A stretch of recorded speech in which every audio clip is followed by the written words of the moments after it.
Talk Show. Recorded live.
Well, thank you, everybody. This is Freedom Fighters for America radio show. We have with us tonight Mr. Stew Webb, and he has an abundance of information for us out there tonight. So with that, we welcome Mr. Stew Webb. Thank you for joining us tonight, Mr. Webb.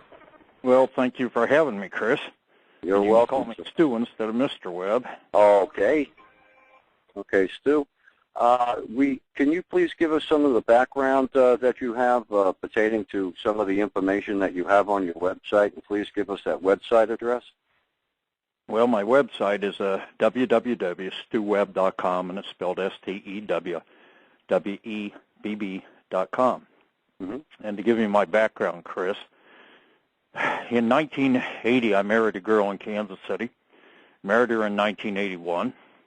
I had moved to Dallas, Texas because I was in the home building business. I was young. I'm 54 now. At the time, I was 25 years of age. I married a girl by the name of Carrie Millman. Her father, I had no idea what her father or mother did. I really had no relationship with them other than talking to them a few times on the phone before I met them once before I married her. I wasn't, of course, interested in them. I was interested in her. She seemed like a normal girl, educated, Stevens College, Columbia, Missouri, etc. I was doing quite well, young, aggressive businessman, should I say. I was just, doing my thing in life. And turns out to be, after about 3 years of marriage, she got pregnant. Prior to the pregnancy, she started showing signs of something unusual behavior, and I didn't know what it was. Later, it turned out to be what they called child abuse, now adult syndrome, for those of you out there that are educated in psychology. I learned the hard way. I wasn't educated in psychology. Mine was real estate and construction background. Anyway, we had a daughter. Before our daughter was born, she chased me through the house with a gun, nearly shot me, going off, going nuts, etc. I took her to 3 shrinks. She would never go back to the same one. One would refer us to another one for counseling. They told me she was massively abused as a child. She had all the symptoms. It would take large amounts of money. I said, go for it, fix her, whatever it takes.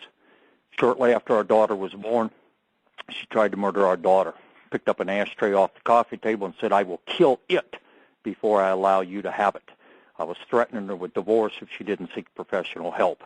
It had gotten to a point, it became nutty. I had talked with her first husband. She had been married before. She threw knives at him. He took her to 3 shrinks also. Identical situation. Married for 3 years. 4th year, it got very violent. Since the time that I was married to her, she'd been married 2 more times. The 3rd one was an MD. He took her to 2 different psychiatrists that were friends of his to get her professional help. She wouldn't go back. She batted him in the head, cracked his skull. He had to have surgery over it. They ended up in a divorce. The 4th one, I've talked to him. He just freaked when I had conversation with him 2 years ago after I learned she had been married a 4th time to find out if my child had been harmed. What ended up happening when she tried to murder our daughter, they told me they could either arrest her or for attempted murder and also assault and battery upon me, or they said it's the end of your marriage, basically is what the cops in Carrollton, Texas told me, And I said, yeah, I realize that. They said, if you're willing to get her help, we can bring Texas Child Welfare involved, and they will order her to undergo psychiatric evaluation within 7 days. I said, go for it. I still was in love with her at the time. I said, let's get her fixed. So the next day, she disappears with my daughter. She files divorce papers before she leaves Dallas, Texas, and away goes trouble down the drain, is basically I was the trouble and what she had done. And her parents bought her out of it. I got a divorce a year later. They terminated my parental rights under a default judgment where I wasn't even notified that the hearing went down. I didn't even know about it. I thought there was a divorce trial coming up. 2 months later, I found out that and I had an attorney that backed out of the case about 30 days before this occurred.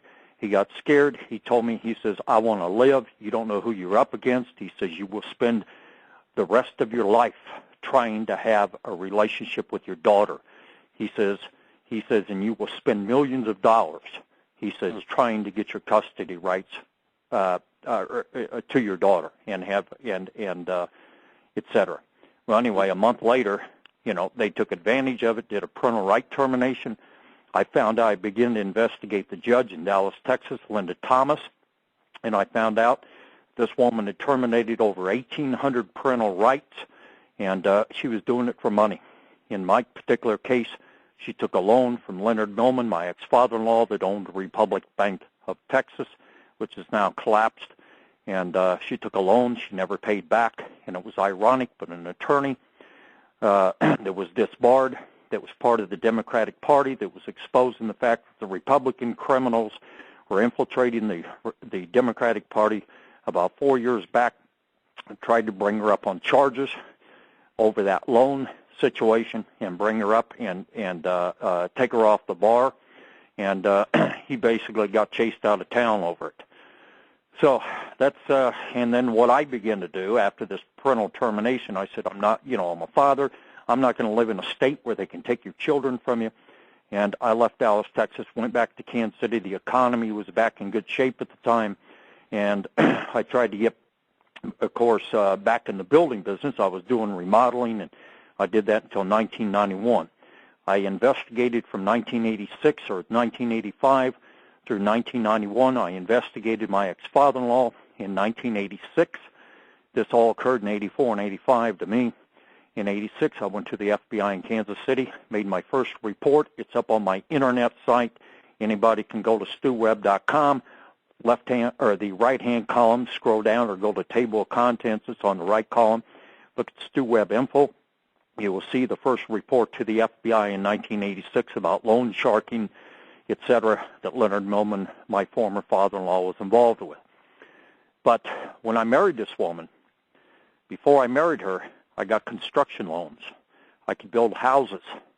After I married her, I no longer got money because of the amount of banks that my ex-in-laws owned. I did not know they were one of the 100 richest in the world, one of the Knights Templar Illuminati bankers, as what they are referred to as. So after that, I never connected the dots until later on in life, in the mid-90s. But by 1991 or 1988, I said, this guy owns billions, $15 billion worth of bare land in Colorado alone. Him and his partner, Albert Rose and Leonard Millman, they owned, as an example, DBA, doing business as National Brokerage Company, limited partnership that owned First National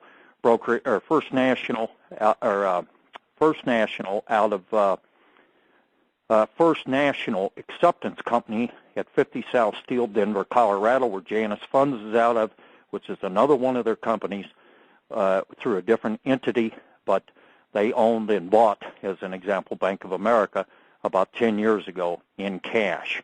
When my ex-in-law died 4 years ago, he controlled Bank of America, Citicorp, AIG, the different ones that are in the hot seat right now and in the box.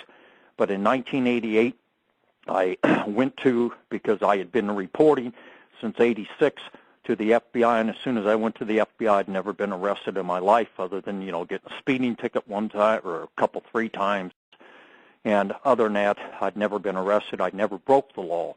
I did not know who I was married into or what family I was married into, because during the relationship with my ex-wife, I call her the witch doctor, her parents she had nothing to do with. Each time she got married, she cut her parents off, and as soon as she got in the hot seat, she was back in a relationship with her parents. And as soon as she got married again, she pulled away from her parents. It was a deal with her mental condition and pulling away from the satanic family. But so, in other words, this family never really involved themselves every time she married someone. They stayed out of her life. She wanted them out of her life. Apparently, she was running from it. And the reason for it is that, and I'll get into it, I think, here in a minute. I can get in more, but I found out years later in 1995 that her father was involved with George Herbert Walker Bush in human sacrifices with other Knights Templar bankers called the Illuminati, the Council of 13. He actually served on the council several times. He was business partners with Henry Kissinger, George Herbert Walker Bush, George W. Bush. Neil Bush worked at his savings and loan called Silverado in Denver that collapsed, and Jeb Bush was also a business partner with him. He was one of these Templar bankers that are in control of the World Finance Central Bank, basically. And I had no idea who I'd married into. I did not know that they take their children, have pre-ritual parties such as he was having in Denver, Colorado. I released a report out onto the internet and did several radio shows about what I had discovered. It took me from 1995 to 2001 to find out that these pre-ritual parties, they take their infant kids, their children, they molest them, they sodomize them, they pass them around to their other psychotic nutcase partners and Knights Templar bankers, and this is what goes on. Now, you ever heard of Anton LaVey, the Church of Satan in America, that formed it out of San Diego?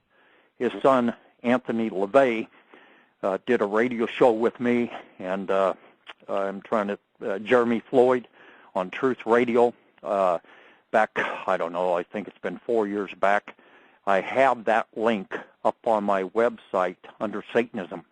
People should go in and listen to the hour interview. In that interview, Anthony talks about being locked in my former in-laws' basement, or it wasn't a basement, it was a tunnel underneath his house, a Frank Lloyd Wright-built house at number 1 Eudora in Denver, Colorado, and how they were locked in there on one time because they weren't good boys. They were being bad boys because they were objecting to the fact of having George Bush and Leonard Millman and Henry Kissinger and the others sodomize them at these pre-ritual parties before they go to the Kimball Castle in Sedalia, Colorado on the summer solstice and the winter solstice, June the 21st and December the 22nd, respectively, and perform human sacrifices on an infant they kidnapped from hospitals around the 4-state region of Colorado there, Kansas, Colorado, New Mexico, and Texas. And someone delivers up the infant, and they kill the infant and drink its blood to Satan, and they gain power and authority from the demonic realm, should we say. I did not know in the 1980s that I'd married into this. I had no idea who these people were. All I know is I was a father. I was concerned about my daughter. I was having nightmares because this woman had just tried to kill my kid. They just terminated my parental rights. Then I discovered that, they bought a judge off, and I'm trying to seek attorneys. They're telling me it cost me $100,000 to $200,000 in cash. They want it up front. They told me if I pay double the amount he did, the $75,000 to the judge, if I pay $150,000, that they had approached the judge, and if I contribute illegally a contribution to the judge of $150,000, she would reestablish, quote unquote, my parental rights. I didn't have $250,000 in cash, which they wanted $100,000 to represent me, and I wasn't into bribing and paying off people. That's the reason in '86 I went to the FBI over it. They didn't. I'm arrested continuously, being pulled over for running stop signs, taken to jail for running a stop sign, having my car impounded, and various things of this nature were going on, and I did not finger it back. And I kept digging, and I kept digging, and I kept my business for remodel and so forth, and I kept digging on these people to find out what Leonard was involved with. Every time I turned over a stone, I became very good at what I'm doing. as far as investigative work, and every time I turned over a stone, there was a snake underneath it reaching out to bite me. And by 1989, I'd found out they were robbing HUD, and so I was credited, and you can go to my internet site, stewwebb.com, look under Stew Webb info, or the top left side of the column of stewwebb.com, and you can see a letter from the House Appropriations Committee on HUD thanking me for my involvement in the HUD scandal. And what it was, the 1989 HUD scandal, I was involved in that and was credited as a federal whistleblower for that. I kept my name out of it. I asked to have my name kept out of it. They wanted me to testify to all my findings. Instead, I just turned it over to them. And career employees at HUD, where I'd gone to at the IG's office at the time before it was controlled, were the ones that actually created or, made the hearings happen. And they drugged my former father-in-law's business partners, Deborah Gordine, the ones at HUD at the time, Philip Wynn, who was convicted, who was involved in the latest fiasco involving the bailout at MDC. He was convicted, sentenced to be put in jail for about 5 years. They delayed the sentence, and Bill Clinton gave him a presidential pardon some 10 years later after Sherman Silver, the judge in Denver, just sat on the case, put it under seal. The guy never went to jail. Typical cover-up crap. But I got him convicted. Then it rolled in from the HUD deal. Some of the girls up there in the committee was telling me that Peter Bruton, who wrote the book The Mafia, C.I. and George Bush, of which I contributed to and asked for my name not to be put in there, but if you look at the contributor, Margie Sloan, she was the one that was the main researcher for Pete Bruton in that book. They asked me if I wanted my name in. I did not. I was hearing this guy was a mob don and all this other, and did not know that he was a Templar banker, didn't even understand anything about it. But I contributed to that book. Margie ended up helping me. Time Magazine, I got involved with Jonathan Beatty that wrote The Outlaw Bank. It was a spin-out of Silverado. He did stories for me. They're up there under Savings and Loan. It was in 1990, and as a result, we got the hearings on Silverado. And then Dick Young, who was a former admiral, an attorney in Denver, Colorado, who was finding all this massive fraud, was told by Beatty, I want to talk to this guy. I've heard the rumor this guy, Stew Webb, Millman's ex-son-in-law, has tons of stuff. And we started joining forces.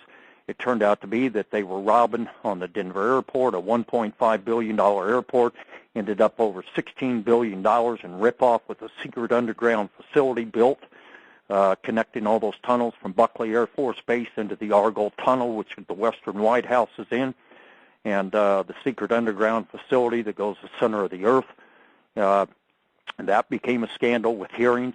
So we had HUD, Silverado, the Denver airport, and what was called the Keating Five, which encompassed John McCain and the bribes and payoffs and so forth that went on.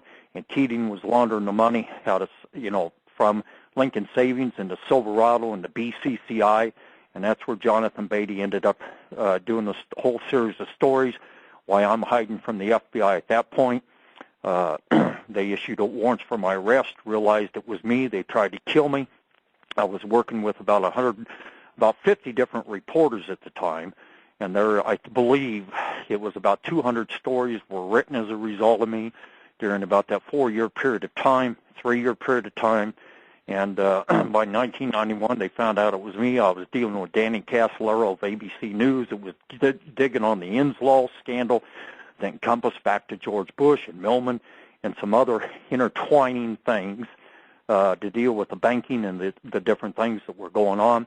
They killed him 2 days after they tried to kill me in July of 1991, blowing out my tires on the freeway crossing the Missouri River in Kansas City, Missouri, just south of Worlds of Fun.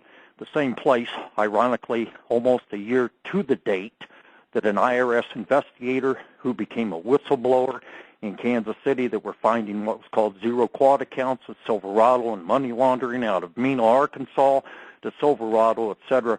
An IRS agent, investigator, they did the same identical thing to her, caps on the tires, blow the tires out, the car flips, As a car drives by you, presses a button, your tires are blown out, and then infamously what happens is you end up in the Missouri River because of the rail on the bridge is pretty low. But I ended up bouncing off that bridge all the way down for a quarter of a mile until I got the car under control, and basically the same thing happened to her. But there were 4 congressional investigations that I was involved with, should we say, that stirred up a lot of crap. I've been written about in the book Defrauding America. I'm named in it, the Oklahoma City bombing, bushwhacked by Yuri DeBanco, etc. I've been around the board. It amazes me, if I may interrupt for 1 second, it's just for comment. It absolutely amazes me that people have their normal lives and then all of a sudden something like this happens to them and it tends to snowball. It just, things just start to happen in a progressive pattern. More and more corruption seems to be exposed as you're introduced to it. I've just noticed this as a whistleblower myself who's been involved in some horrible things. So I see what's happened with you is that once this gets involved in your life, well, I'm asking you this, if this gets involved in your life, it's very hard to not have it continue in your life. It's just, you find other people who become, entrapped by this corruption and they become targets. So it becomes necessary to align with with other people, that are in this boat, and hopefully something will get done. Is that, does that seem to be the consensus? I mean, well, it does. And in my particular case, it was over my daughter. She's 24 years of age, and I still don't have a relationship with her. Haven't seen her since she was 6 months old. And it deals with not only that divorce in Texas, but in 1994, and I'll move forward with you here on what your statement was, yes, pertaining to, you get encompassed in it, you can't get out of it, et cetera. Mine was the deal with my daughter, but I didn't even know about this until 4 years ago. They had divorced me it's 5-6 years ago now. When she turned 18, by that time, I knew I could not see her probably until she was 18, because if I did, they would probably have me arrested. And I was being told so by friends. I had and still have somebody inside the FBI that told me, Stu, they'll arrest you. They got restraining orders against you. Wait until she's 18, et cetera, providing me with information. But when she turned 18, shortly after that, I was in Denver. I was warned by that FBI agent, Stu. I just checked on, because you asked that, I've been digging for you, and you can't get around your child. And I said, what do you mean? He says, they divorced you a second time in Denver, Colorado, that you're unaware of. I said, well, when did that happen? They said 1994.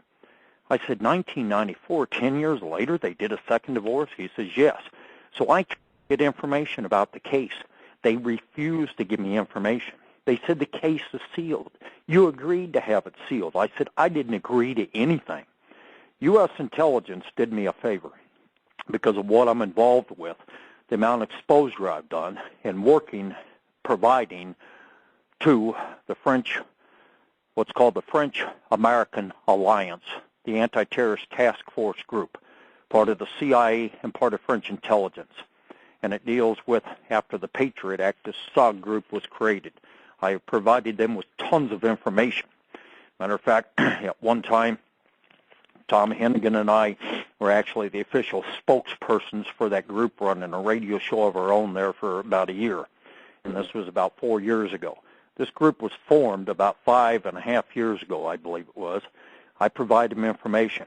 They're the ones that have basically put the Bushes in the hot box, continuously exposing them, continuously scandalizing them, that is, bringing out the information on them, but yet there's no prosecution because they control the Justice Department. Right. But in the process, my favor back to me for helping them and providing the connections that I had with Leonard Millman and these banks and so forth, which, I don't want to say that I'm the guy that exposed them on the subprime, but I am. And I'll get into that, the details of it. It isn't what people think on the subprime. We'll discuss it. But what they did for me is they investigated through Carol Lamb, the fired United States attorney out of San Diego, which my evidence was presented before the grand jury, including part of the Abramoff connections.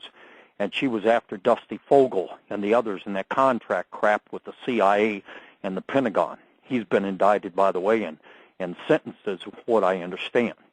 But and that tied back to my ex-in-laws, Leonard Millman and Elaine Millman. Mm-hmm. And by giving them certain information, the stuff on subprime and other, they investigated and had the United States Marshals go out and actually talk to my daughter about 4.5 years ago. And they talked to my ex-wife, and they talked to my ex-mother-in-law because my ex-father-in-law just died a few months before that. They investigated it, and Carol Lamb actually charged them with kidnapping from 19 years or almost 20 years prior. They charged them with kidnapping and bribing two judges, obstruction of justice, forgery, perjury, and other charges were brought. And then she was fired. It was put under seal until these other indictments were to be released. They're still under seal. They're still indicted under seal to be released when we get a clean Justice Department head. And I believe that some things are going to start rolling after Karl Rove doesn't show up on Monday for his hearing that he's supposed to before Conyers over these fired U.S. attorneys. But one of the U.S. attorneys helped me. This was Carol Lamb. And I did not even know that they got a divorce a second time on me in Denver, Colorado, with a lifetime restraining order, with a parental termination for life, with saying that I gave up my daughter for $1.5 million, and stating that they could change her name from Amanda Webb to Amanda Millman, her mother's maiden name. I did not do that. They forged my signature. They did it in front of a judge. They got a judge named White in Denver, Colorado, who was involved, or Brian White and others. They've been indicted under obstruction of justice and frauds upon the court, among other charges. So I'll leave it at that. But in 1991, when they found out that I was the guy stirring up crap, should we say, on Silverado, which my ex-in-laws owned through a company called MDC Holdings, which are the ones that stole all the money through the subprime with AIG, etc. When they found out that I was the guy, they issued a warrant for my arrest, an artificial warrant stating that I threatened their lives. I didn't do any such thing. They held me. They chased me first for a year. I hid out. By that time, I came public with Margie Sloan of Time magazine that was working with Peter Bruton as the main researcher. She ended up working with Beatty on the BCCI stuff. She did several radio shows with me, with scheduled radio shows. I was hiding from the FBI in Houston, Texas. And at the time, I went down there, and a friend of mine, should we say, had an apartment he was going to give up. I lived there and paid the apartment until I ran out of money. About the same time I'm running out of money, the FBI knocks on my door. They found me with a satellite after making a phone call to Jack Blum of the Kerry Committee on BCCI, which was a plant on that committee by George Bush. Blum's CIA counsel to George Bush, should we say, when he was CIA director. He was the plant. They put a satellite down, found out my location based on a payphone I made a call from 3.5 blocks away. They tracked me down within just hours and arrested me. They held me. They held me illegally. No arrest to indictments, 30 days. They must turn you loose. They held me for 45 days. First 10 days they tried to starve me, not feeding me, no shower, no nothing. They played those games. They ended up, because they couldn't get me to plead guilty to a quote-unquote a misdemeanor and pay a few $100 fine with a 5-year probation where they would know where I'm at every moment so they could come whack me later, kill me. I didn't agree to that, and I was innocent, and I wanted to prove my innocence, and I figured I could go for a grand jury and then spill my guts on what I knew and get some people indicted. Well, that isn't the way the system works when the crime syndicate controls it. And they had the U.S. Attorney in Denver, Michael Norton, underneath their control. He was a partner with my ex-in-laws. He owned a partnership in an apartment complex. He was the one that brought the charges. Former FBI Special Agent in Charge, Bob Pence of Denver, had taken $1.5 million bribe from my ex-in-laws to cover up things pertaining to all their Denver connections. I have those bribes today. They were laundered through a company called M&L Business Machines Company of Denver, which was a crime syndicate operation where Hillary Clinton was laundering $2.5 billion of the Mena, Arkansas drug money. Many U.S. attorneys and judges' bribes were laundered through there. In 1997, it got exposed out, and my ex-in-laws paid an $80 million fine on those bribes and never went to jail. Never went to jail. Matter of fact, Mayor Pena of Denver, Colorado, that was the one that voted for the Denver airport after he said he wouldn't, who took a $2.5 million bribe for his vote for the Denver airport so they could scam, on government contract frauds, etc. He had to resign as Secretary of Interior at the time, and a reporter in Denver with the Rocky Mountain News asking the question. He says, is it true that you're under a sealed indictment? Is it true reason you're resigning? And he got red in the face, squirmed, and said, who are you? And et cetera. Well, anyway, this was a hush-hush settlement that went on. And it was to cover up a lot of the Silverado, the Denver airport, a lot of the stuff that had already been public that I did. Matter of fact, Division 5 of the FBI, this clown that today still spies on me, does operations against me out of the FBI in Denver, Colorado. Hello? Mark Hoslaw. Yes. Hello. Okay, ma'am, this is a recorded live radio show. So please just listen to the guest. This is, and you'll be able to speak later on. Okay. Okay. All right. That's my first time calling. Thank you. Okay. You're welcome. Okay. I'm but sorry, anyway, sir. that's okay. That's okay. I understand. So anyway, Mark Hoslaw that runs these operations, Division 5 against many of the patriots, it's so forth in Colorado, patriotic Americans, has done it against many people, is the controller for other people such as so-called patriot Ted Gunderson, Division number 5, stooge that goes around reporting, gets on the radio, oh yeah, I've been investigating Satanism and child kidnapping and blah, blah, blah, and all this other stuff. The guy tried to have me killed, tried to have me arrested, tried to do everything on behalf of the Bushes. He's a plant.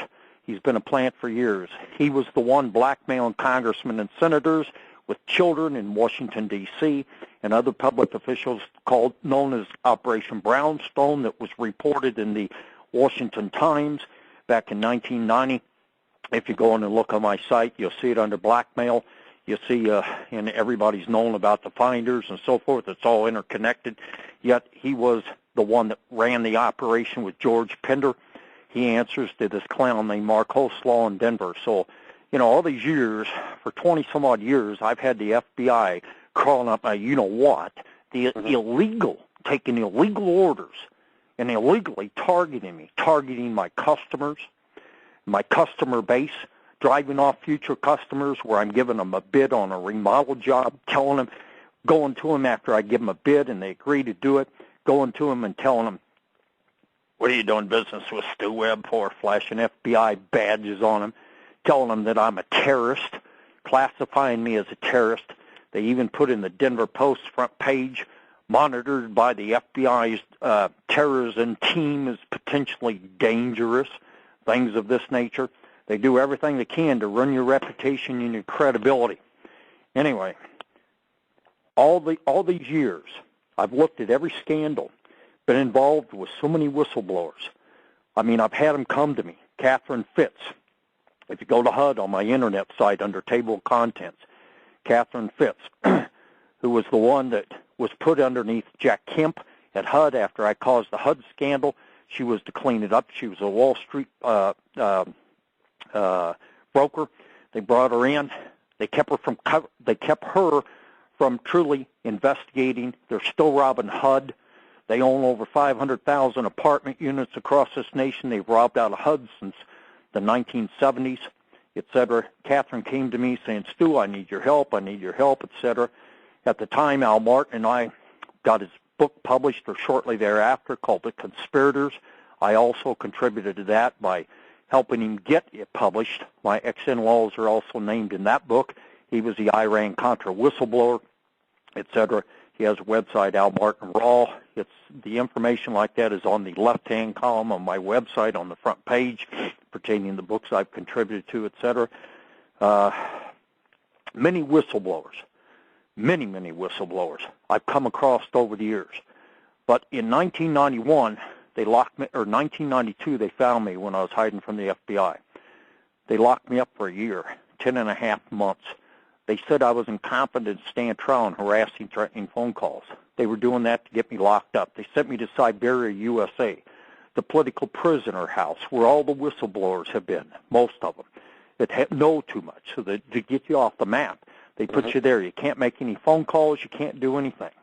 Bob Hunt, Office of Naval Intelligence, Lieutenant Commander Bob Hunt, that was the one that tracked down Noriega and grabbed Noriega, was on the phone with George Herbert Walker Bush, president then, who's telling him, and he was in Springfield, telling him on the phone, telling Bob Hunt, you kill that MFer. You kill that MFer. I want him dead. Bob Hunt says, screw you, Mr. President. I'm bringing him to justice, and he captured him instead. Where did they put Noriega? Where did they put Bob Hunt? They put Bob Hunt for not killing him. They put him in Springfield, Missouri. He was there with me.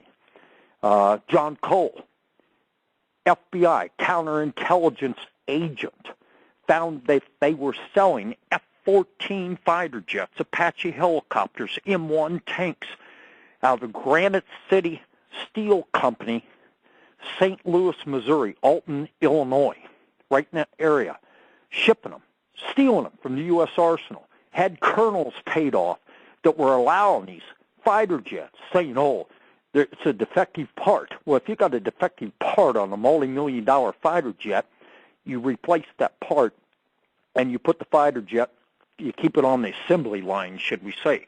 You don't box it up, put it on box it up, put it on a railroad car, ship it over to Granite City Steel, where George Herbert Walker Bush, the Walker's cousins and relatives, are in control of that place, and then put it on freighters going down the Mississippi River to Zapata Oil Transport or Zapata Oil Company warehouses in Houston, Texas, along the Gulf, shipping it to Liechtenstein and selling it to Iraq, Iran, Libya, and anybody else that had the money to pay for it without U.S. government permission.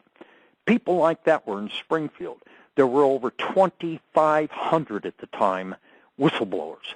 These were people trying to bust them. Well, that's one of the ways that I have been so lucky, should we say, not being lucky, but lucky, in gathering information. Many of those whistleblowers came to me while I was there. Rodney Stitch, in his book, Defrauding America, 1/3 of the entire whistleblowers in his book were people that were locked up with me in Springfield, Missouri. I'll leave it as that. But since then, I have repeatedly found my former father-in-law, because he was the money launderer for George Herbert Walker Bush and others. He has always been in the middle of almost every national scandal there has been. The junk bond daisy chain with Michael Milliken, to the savings and loan, to the RTC cover-up, to currently subprime, which subprime, Chris, is not a bunch of people losing their houses. That deals with the economy. What subprime was in this first bailout was my friends at the CIA, should we say, French intelligence, the anti-terrorist task force group that put them in a box. I gave them the stuff about the subprime, which was MDC Holdings, the parent company of Silverado Savings and Loan in Denver that my ex-in-laws owned, run by this little scamster, Mossad agent Larry Mizell, who lives in Denver, Colorado, who's in charge of the Wiesenthal Center, the Jewish Center out in Los Angeles. He's the director out in Los Angeles, California. His partner being the Anti-Defamation League, Abe Foxman, who was the Iran-Contra paymaster. They are the ones that were involved in this scandal. And here's what they did. They own a company through MDC called Richmond Homes, all across the nation. They're one of the top 10 home builders in the country. They build thousands of houses a year. My ex-in-laws also had another company that they bought before his death in 2004, before Leonard Millman's death. It was called KB Homes, Kaufman and Broad. They changed the name to KB Homes. They have operations here in the United States, and they had operations in France. It turns out to be what they were doing is they were creating mortgages on houses that never existed. And they were bundling them up in bundles through Asset Investors, a company, a subsidiary of MDC in Denver, run by convicted HUD figure Phil Wynn. And they would bundle these mortgages up, and they would peddle them over to AIG, which they owned and controlled through Hank Greenberg, who was a stooge of Leonard Millman's, a crime syndicate. They would pass them there, and they would pass them to Citicorp, Morgan Stanley, et cetera, part of the Citicorp group, of which Millmans were in control of with the Bushes. And what they did is they sold these mortgages. They would package them up, make them look like they were legit.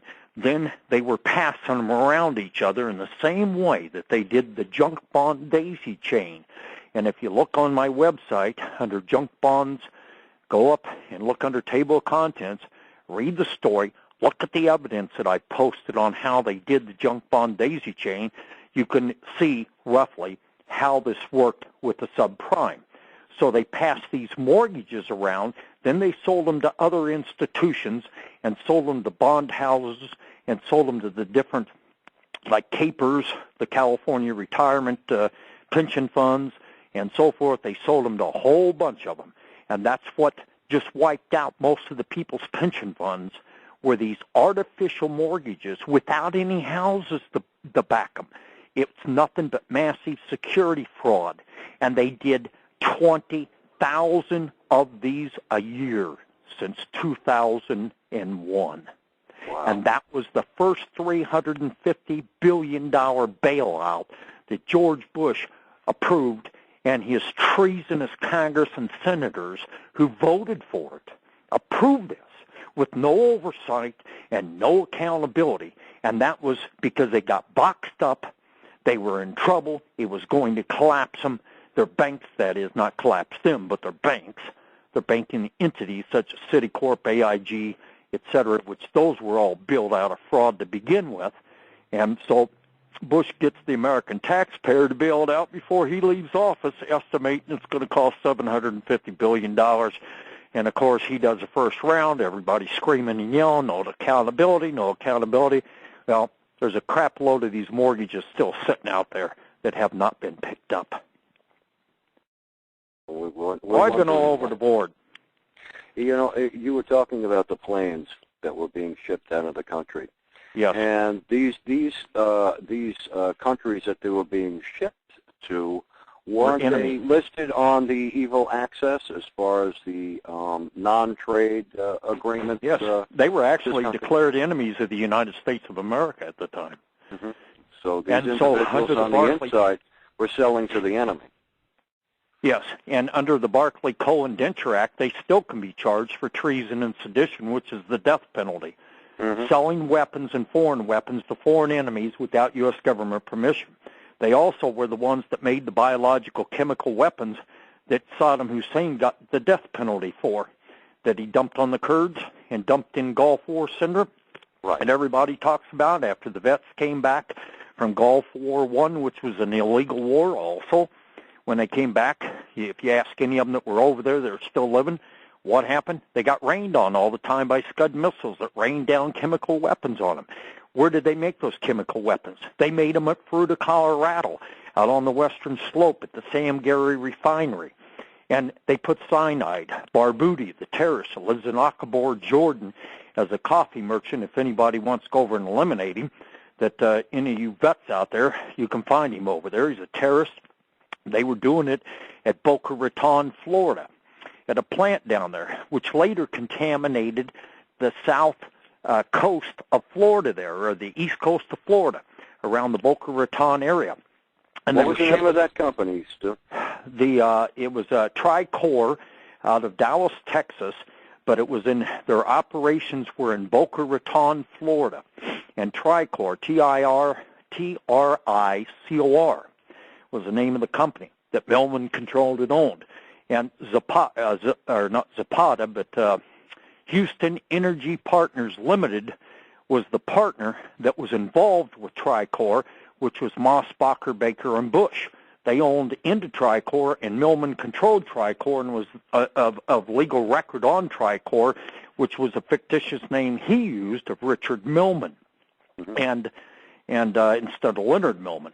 And I might add, too, that Leonard Millman and George Herbert Walker Bush were classmates at Yale University. And Millman was predestined to go to Yale. His father, who was a Templar banker, who was Prescott Bush's money launderer, the grandfather of George W. Bush, named Leonard, his name was Leonard Yale Millman.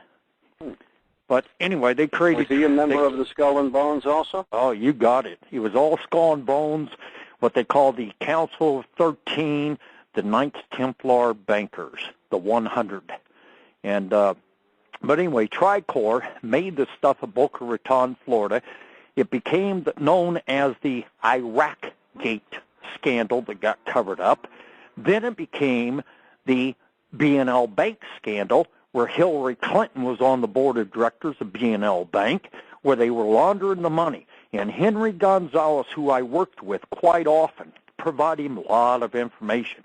He was House Banking Chairman all during the early 90s, late 80s, and into the early 90s. He went after him over it. And some of the records were in Chicago, and they were in the basement of a building in Chicago. He was subpoenaing those records. Suddenly they had a collapse of a tunnel up there that flooded all the basements around there, destroyed records. But what he was after, they couldn't get their hands on, which was called Parameter Oil Company.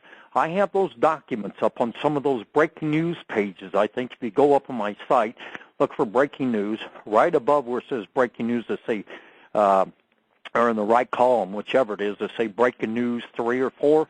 If you hunt those pages, which are not archived, you will find the shipment of those fighter jets in there. You will also find what's called Parameter Oil Company, and involved Gunther Russbacher, who was the first one, should we say, that Rodney Stitch came across, the first spook. I think you said you had him on recently. Yes, he was on last Friday. Mm-hmm.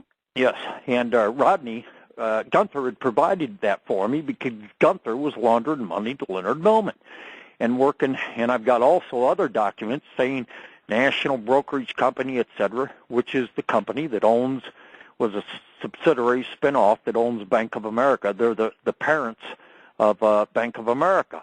And if you go in and look at those documents, you will see those fighter jets. You will see John Cole, counterintelligence of the FBI, that was arrested on the job, just like Gerald Soulsby was, arrested on the job and taken to Springfield and locked up without charges. Later, supposedly extortion against Granite City Steel, etc.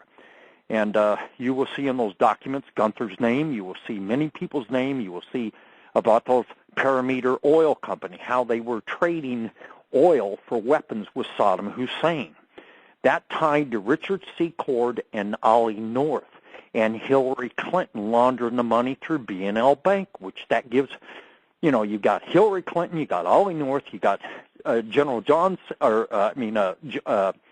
Richard Secord, General Secord, you got George Herbert Walker Bush, you got Leonard Millman, you got Jeb Bush shipping it out of Neil Bush, N. Bush, and L. Millman's warehouses at the Boca Raton Airport, a joint venture limited partnership out of those warehouses, which they still ship stuff out of there today, ship those biological chemical agents to Iraq that Saddam Hussein got put to death over, which means they sold foreign enemies biological, illegally created weapons with Barghouti, the scientist nutcase out of Aqaba, Jordan. And then after they're used on our troops in Gulf War, they call it the Gulf War syndrome, which was anthrax, cyanide, HIV, hepatitis A, B, and or C, of which they do not want They do not want the American people to know about it. So who do they spring in? Joyce Riley, who was exposed in part of this, suddenly turns and forgets about the other things called Tricor. And, I mean, I just exposed the Division Number 5 stooges how they are, and that's what she is. Talk show host, Joyce Riley, that the nurse became Dr. Joyce Riley, etc. You know, in her and her Gulf War syndrome people. I dealt with one of the commissioners that was intentionally set up by the president, and it wasn't to cover it up. It was supposedly for finding purposes. And I dealt with him. Shortly after that, tried to kill me again. After giving him the information saying, you have the power and authority, start testing some of those vets for the cyanide. Do metal testing on them. Do you know that they hit me for blowing that out? In 1995 with Al Martin, you know that they anthraxed both of us? In 1995, arrested me at a pay telephone, making a phone call to my voicemail, retrieving messages, standing there for 10 minutes, arrested me for trespass on the telephone. In Denver, Colorado, Adams County, north of Denver, they arrested me, they took me in, and they anthraxed me inside of a confined court jail cell. It knocked me out. The next morning, I couldn't hardly speak. They let me out on a $150 bond. 3 days later, I was in Las Vegas. I decided to get the hell out of town. I went to Las Vegas, where I went to a doctor who tested me, and I had anthrax. A year and a half later, I brought Gene Chip Tatum to light. He asked me, he worked operations, did assassinations, delivered cocaine to the Clintons, personally, etc., in Mena, Arkansas, or in Arkansas at the airport. Tatum was a hitman for the CIA, part of the Pegasus group. If you look under CIA on my website under table of contents, you'll see all kinds of information. Gene says, Stu, Al Martin was the one that brought him to me and said, Stu, book him on radio shows. In exchange, he has tons of information. He'll give you about your ex-in-laws, like stealing 79,000 houses from HUD during the late 70s that they've never been prosecuted on. Suddenly, those houses disappeared off of HUD computers. I have the list of those houses. Tatum was the one that was changing the deeds and passing them up to my ex-in-laws' attorneys, Norman Brownstein, who was the CIA counsel, one of the 6 CIA counsels, George Herbert Walker Bush, when he was CIA director. Tatum found out in CIA computers that they hit me and they hit Al Martin both with not only anthrax, but they mild dose, but they also hit us with a cyanide combo. I found out I had heavy metals in the cyanide. I was able to live. I got rid of the anthrax. I got rid of the cyanide. They hit 28 of us during a 2-year period of time from 1994 through 1996. Darlene Novinger was the first to die, former FBI that had been investigating the Jeb Bush Jamaican drug connection. And she was the first to die. We were doing massive amounts of radio shows together. The highway patrolman out of Arkansas, God, names slip me. I worked with him in 1991 when I was hiding from the FBI over at Mena, Arkansas, drug laundering. They killed him in 1996. If you go under anthrax, you'll see that. You'll also see that the anthrax was tied to Division Number 5 of the FBI, and the anthrax, by the way, and the scandal where they killed those reporters down at American Media was as a result of a story that they did on Tim McVeigh with me. So, Chris, I've been all over the board, buddy. I've been all over the board for years. Yeah, I see that. I would imagine that a lot of people are very, very nervous about the information that you and a lot of other people have. Should this information get into the proper arena, they would be facing death penalties, life sentences, and all that. They would be facing mainly death penalties. You know, here's where it lies. There's no statute of limitations on obstruction of justice, on frauds upon the court. That gives me jurisdiction over my daughter, okay? Right. I will always have jurisdiction until the day I'm adjudicated in a court of law. That gives me open game on their heads because of my ex-in-laws and what they have done with the treason and sedition and the thefts of the U.S. Treasury, etc. But there's no statute of limitations on murders. There's no statute of limitations on obstruction of justice. There's no statute of limitations on attempted murder. There's no statute of limitations on frauds upon the court. There's no statute of limitations on treason and sedition. There's no statute of limitations on the importation of narcotics into the United States. There's no statute of limitations under the Barclay-Cohen-Denture Act, which is selling enemies, foreign enemies, weapons, and biological chemical agents. There's no statute of limitations on narcotics money laundering, et cetera, and it goes on. Right. So I have jurisdiction for a long time on a lot of charges. Well, I know we have a radio and computer call-in show, and just to let you know, because I would have stopped you if they didn't hang up on the computer, that Hillary Clinton was registered in the computer base tonight. Just now? About 10 minutes ago. Actually, maybe about 12 minutes ago before you. I don't doubt that. Since she's on, since they're on here, and obviously she's listening, let's speed a little bit more. Well, she's logged off. She logged off about 5 minutes ago, but I thought I would let you know that because, and there was another some person on there who was a guest number 7, who says when Operation Garden Plot is put into effect that you're the first to go. Now I don't know whether they referred to you or to me, but basically I could really care less about their garden plot because I hope to develop a lot of gas for this lawnmower. You know what I'm saying? You know, Chris, I've been all over the board, and I tell you, I have such a strong faith in Jesus Christ and a strong faith in God, and that's the only reason I'm living and breathing, and that's the only reason many people are living and breathing. I agree with you 100%. I have suffered some assassination attempts myself, so I do know what you're referring to. But if Hillary's been on here, everybody ought to go up and read about her. Blackmailing congressmen and senators is called the Boulder Properties Limited Deal. Go read underneath Hillary Clinton in the table of contents, or go to Boulder Properties or Blackmail of Congressmen and Senators in the table of contents, and you'll find it. Because Al Martin was involved in that operation, and my ex-in-laws were involved. And it was where they were selling a series of limited partnerships intentionally designed to later crater, financed by Silverado Savings and Loan. And my ex-in-laws were throwing in a bunch of junk property, and they made it look profitable, and they blew out many senators and congressmen and controlled them, including Chuck Schumer of New York, who was involved, should we say, in helping keeping Carolyn Kennedy from becoming senator along with Hillary Clinton.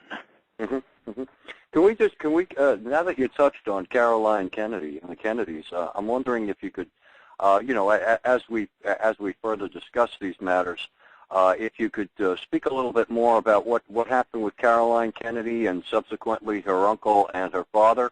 I know you have an abundance of information about the Kennedys.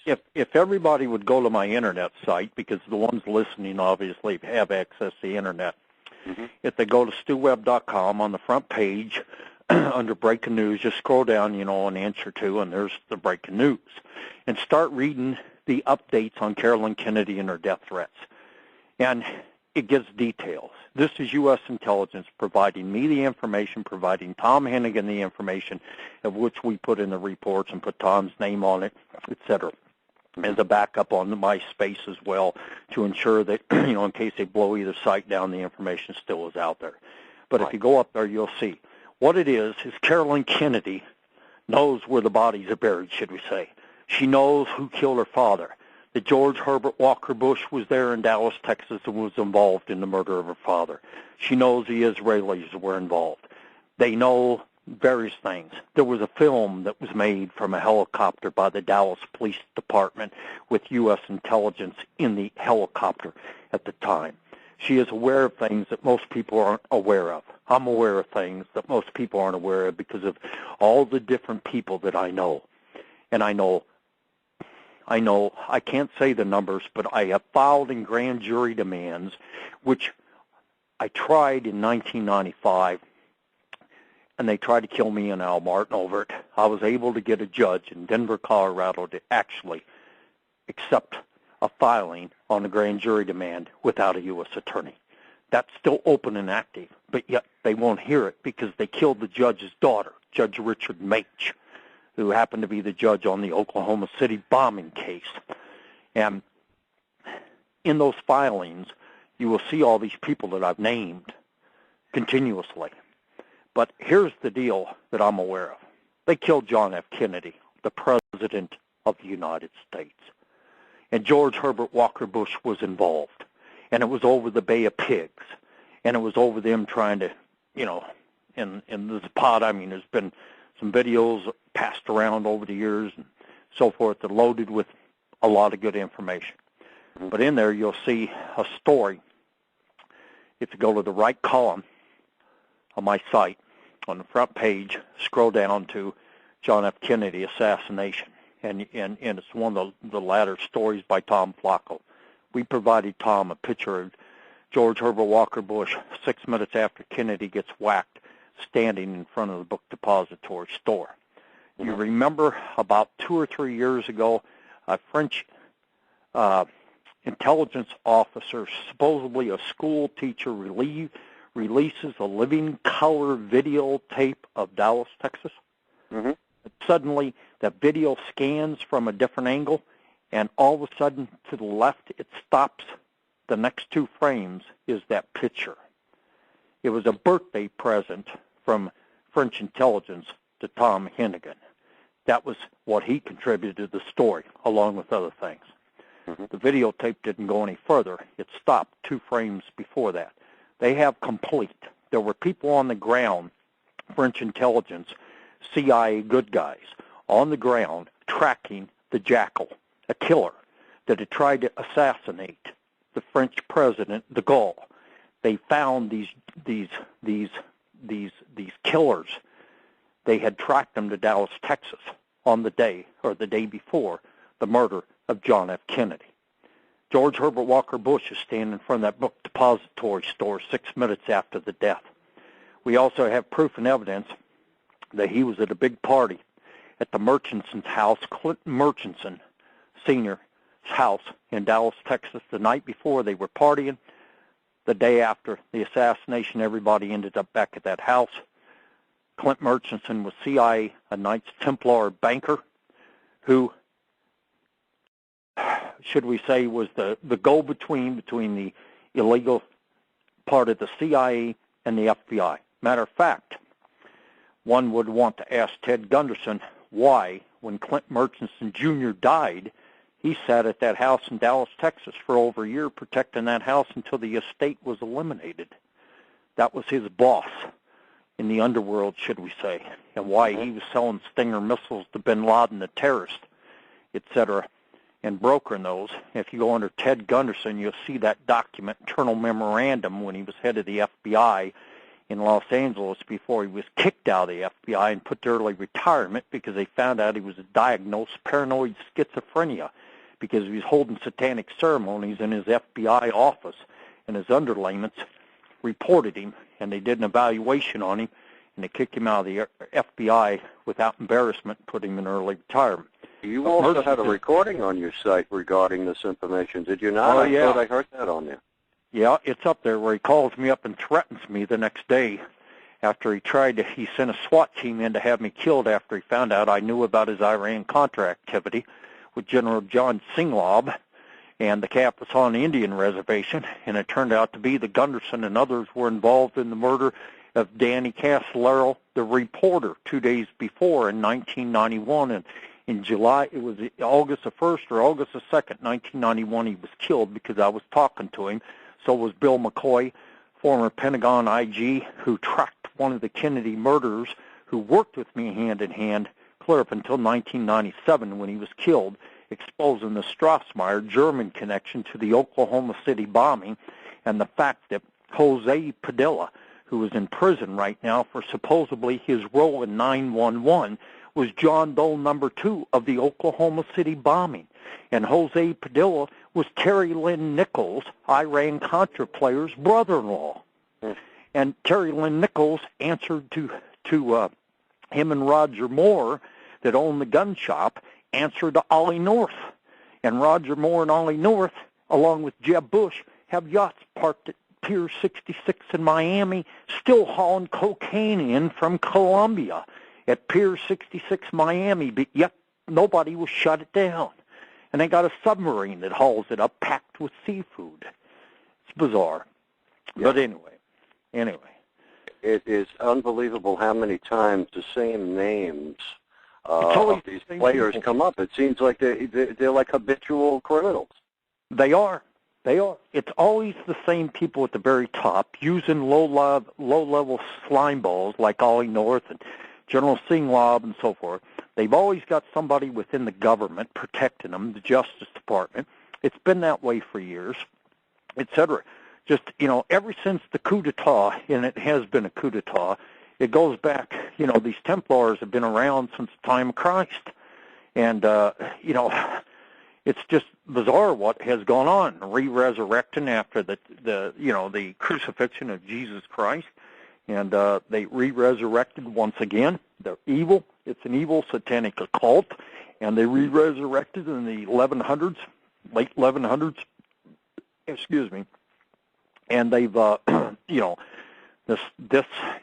their ultimate goal was, what many of the Christians believe in the book of Revelations and the others, of the end-time prophecies of, the mark of the beast, one world government, 666, can't buy or sell, etc. These are the people trying to implement this. This is the George Herbert Walker Bush, the Kissingers, the Rockefellers, the Millmans in America, the Carl Linders in America. Mm-hmm. Overseas, in Israel, the head of the council is the head of the synagogues, the Jewish synagogues worldwide out of Israel. Anzar Ben Churi is the head of the council, but yet he parades around as a head rabbi of the Hedron. But yet he's a Knights Templar, baby killer, Satanist, just like these other people are. The current Pope, the head of the Catholic Church, he is one of them, baby killer. Goes around on certain satanic dates doing their orgies and their homosexuality and, the baby killing, blood sucking, all this other. If you go under Satanism and read what Anthony LaVey provided to me and what others in U.S. intelligence over the years that have come close to this have seen and heard. I am a Secret Service agent, former, the protected senior. He was at the Kimball Castle. He saw too much, heard too much, kept his mouth shut. Years later, I happen to have the opportunity through a Mossad agent who hates them, who says, I'm not a Jew, I'm an Israeli. You don't call us Jews. He says that's like George Bush and the Illuminati labeling everybody in America to conquer and divide, right-wing, left-wing, liberals, conservatives. He says, you don't throw the Israelis under the banner of being a Jew. I said, I understand. But he's one of the ones also that introduced me to the Secret Service agent about the blood-sucking and the blood-drinking and the rituals. They perform these rituals, and their rituals, this satanic crap that they do, is so far off the charts, it's unbelievable. But they practice this the way true Christian believers practice their religion. So let me ask you something. All the people that you speak with, these people that are on the inside or formerly from, the FBI, the CIA, what have you they confirmed to tell you that, yes, this is the New World Order, this is the One World Global Government Plan, and this is why all of this is actually taking place? Or is it just, corruption in general with an agenda? You know what I'm saying? No, it is. It is organized, and it is organized crime syndicates. But each one of these Templars have their own crime syndicate within their ranks. So, like my ex-in-laws, Leonard Millman, they, it's like a crime syndicate, like the Gambinos, the Castellanos, the different crime syndicates that have been around over the years, different Italian mobs. It's the same thing. The only difference is they're the ones in control of the money. And what they do is they are hidden. They set up these other people in business, like my ex-in-laws, Leonard Millman.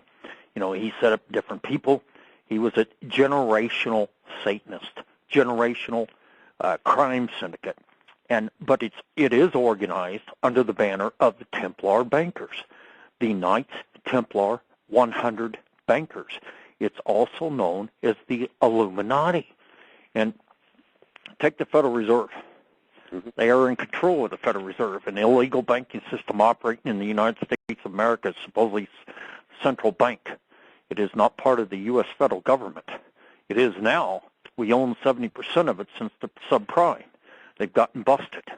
And before it's over with, maybe within 3 or 4 months, we'll have control. And that's what we need. We need control of our banking system. And the Federal Reserve gotten rid of. But these people are central bank throughout the world. They control the money. And they've created crime syndicates underneath their control, like Millman. I mean, this guy robbed and looted the country, and I can prove it, for $16 trillion. I've chased the money for 24 years. They say that George Herbert Walker Bush controls $100 billion of stolen illegal money. Well, and how many people were murdered and railroaded because of all of this? It's just absolutely... Let me tell you, Chris, just around me, the people that I've come in contact with, all these different whistleblowers, I know 300 of them that are living and breathing. But let me tell you something. I've known, I quit counting, I've kept a list, and I don't even want to look at the list because it almost puts me in tears of the people that I've come across, gotten to know their stories, tried to help them in some way, they tried to help me in some way. It's about 40 people that I know that are dead right now. I was looking at your website, Stu, and you said that the Clintons had about a 300 body count figure. Is that somewhere around the right it's around the right number? Yeah, it is. It is. They've killed so many people. It's just unbelievable that we're centered around that Arkansas drug and money laundering. It's just unbelievable. And the ones that have come against them and tried to expose them. There have been so many people. I'm really in, this thing with the Kennedys, because being around that time, and the feeling in our country was much different when John Kennedy was our president. You had mentioned that there was an actual videotape of the actual assassination from the air that no one knows about? Yes, the French intelligence have that. They had a French intelligence officer in the air in a police helicopter with the Dallas police at the time, and that's still, and a copy of that tape is under seal until the year 2000, 2025 or 2028?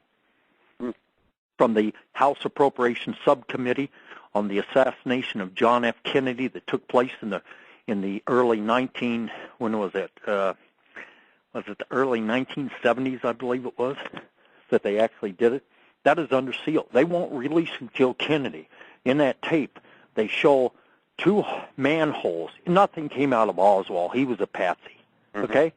He was a patsy. He was actually working for the CIA in Russia and actually married that girl, came back. He was playing spy for the American government. Right. And they used him as a patsy. What's ironic about this, and I'll stay on the Kennedy murder and I'll bounce every place in the connections, is that Ruby, who, of course, shot Oswald, had cancer. I have connections to my ex-father-in-law through a guy named Lederman, Industrial Bank, Marvin Lederman, Industrial Bank of Denver, owns a couple Marriott hotels, one in Overland Park, Kansas, and one in Denver, Colorado. His brother, scamming the U.S. government on a underground a storage facility. They call it the 6th Street Avenue Federal Building. Huge underground facility where it's backup records out of Washington, D.C. in case Washington gets nuked. They did massive scams on that. Lederman financed. Millman was financing Lederman. Lederman financed Jack Ruby on his nightclubs. Okay? So there's a connection there. Right. Well, he had organized crime connections. There were organized crime connections that many people had mentioned about Jack Ruby, especially the type of business that he was running. Yes. and it came back to Lederman. But here's the deal, is that French intelligence chasing what they called the Jackal. One of the ones that tried to hit de Gaulle just a couple months before, they tracked him to Dallas, Texas. Okay? Yeah. The day before, Kennedy shows up there, so they know they got, what are they doing down here, et cetera. They're tracking him.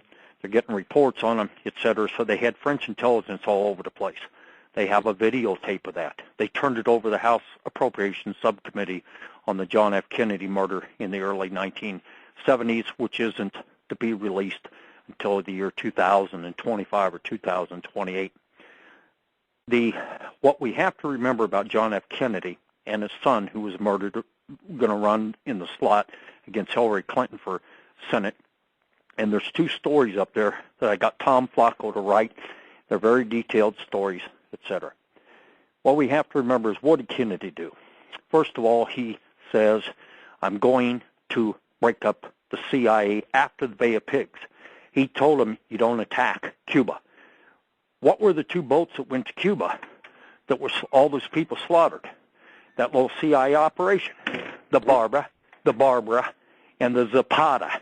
That was Daddy Bush, George Herbert Walker Bush. They referred to him as Poppy Bush. The kids do that were being molested. He's a pedophile.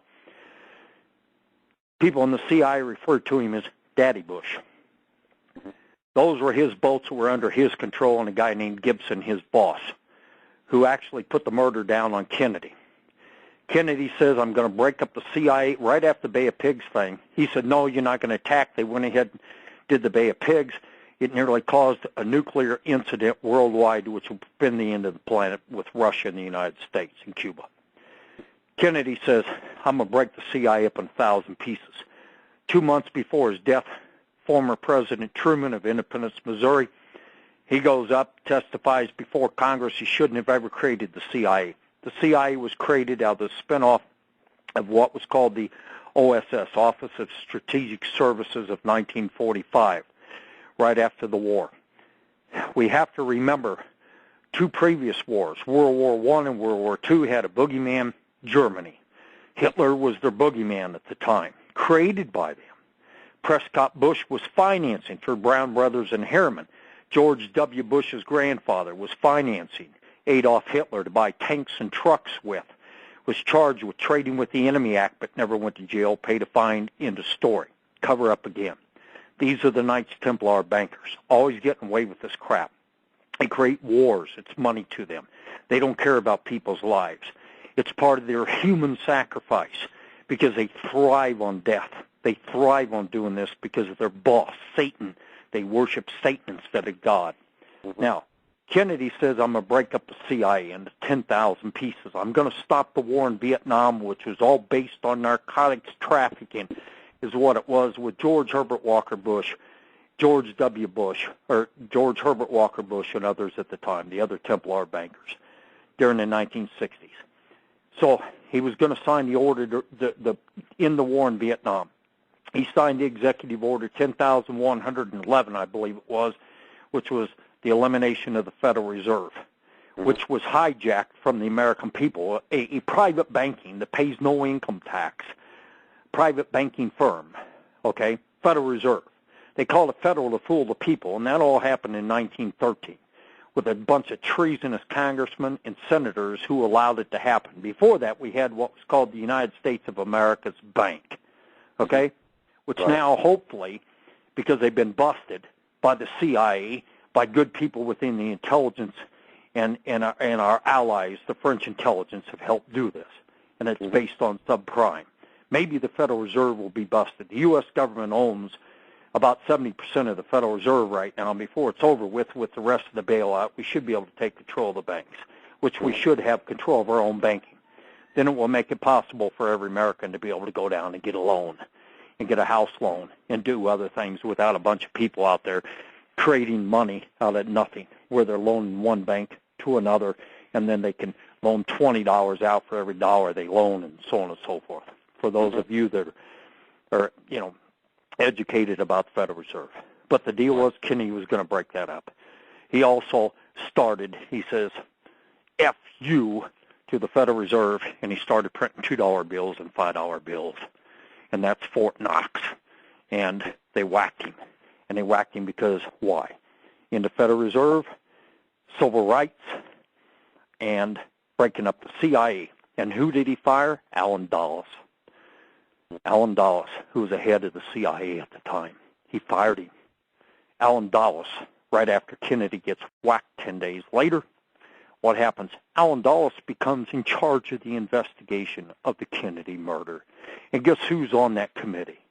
Gerald Ford, Arlen Specter, Mega Massage. And him, and Allen Dulles, right? He was on the Warren Commission also. All of those people were. Yeah, he was the head investigation of it.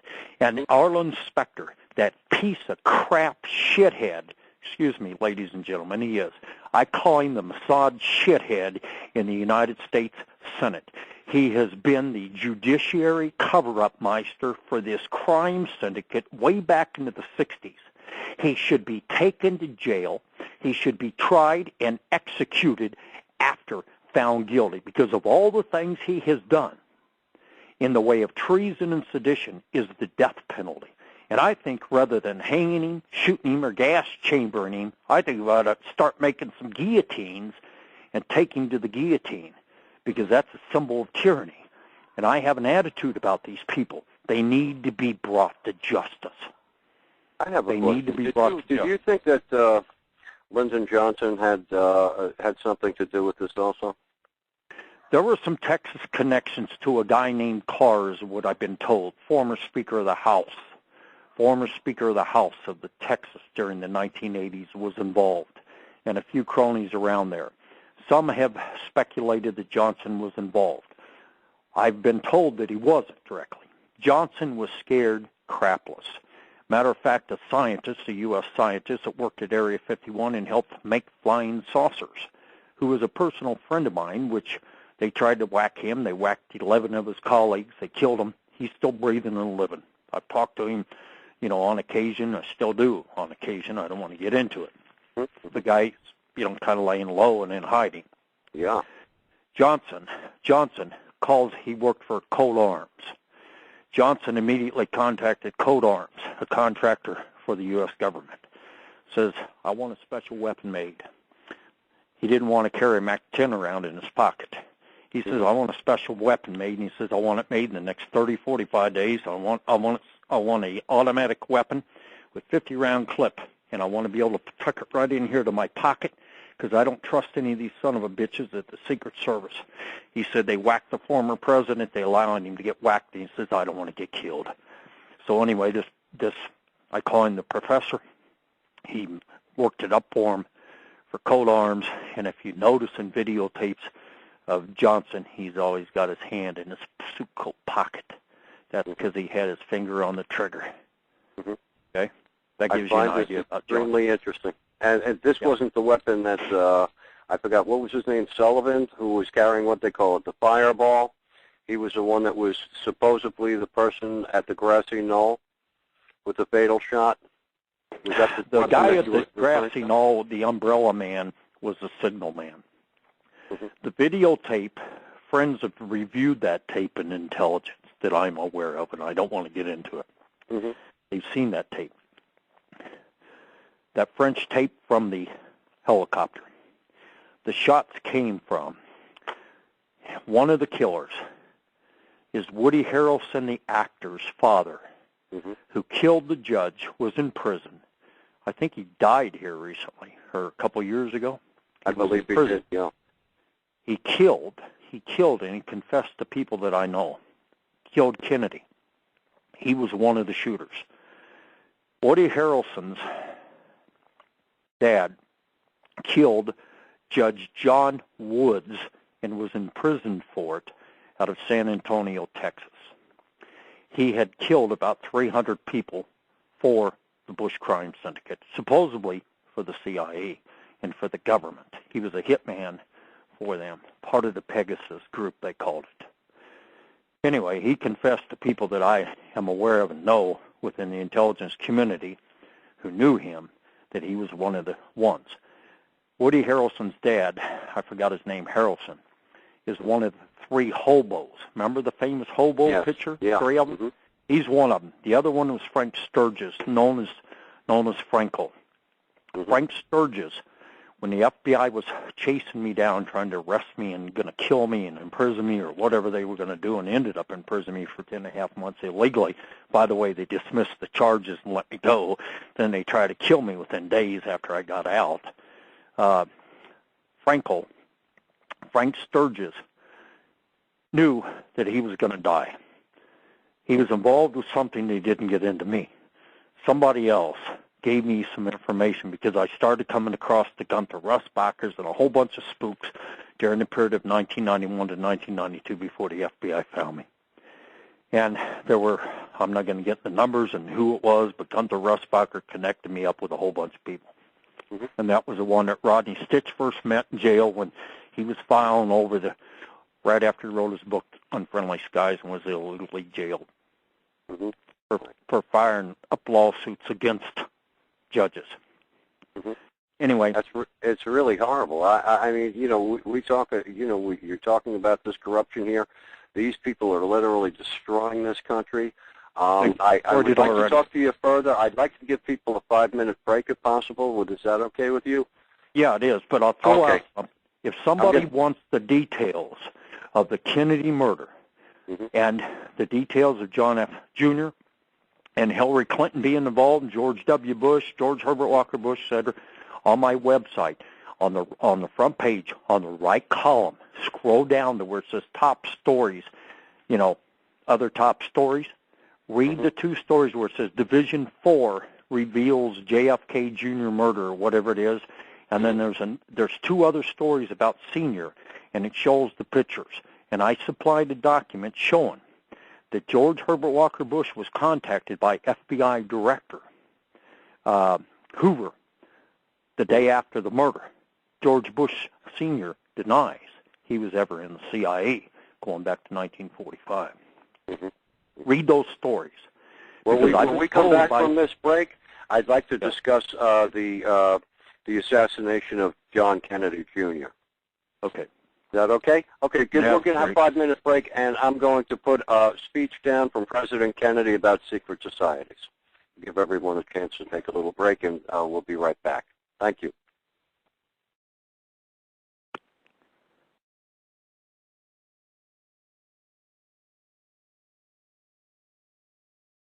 This is Freedom Fighters for America Radio.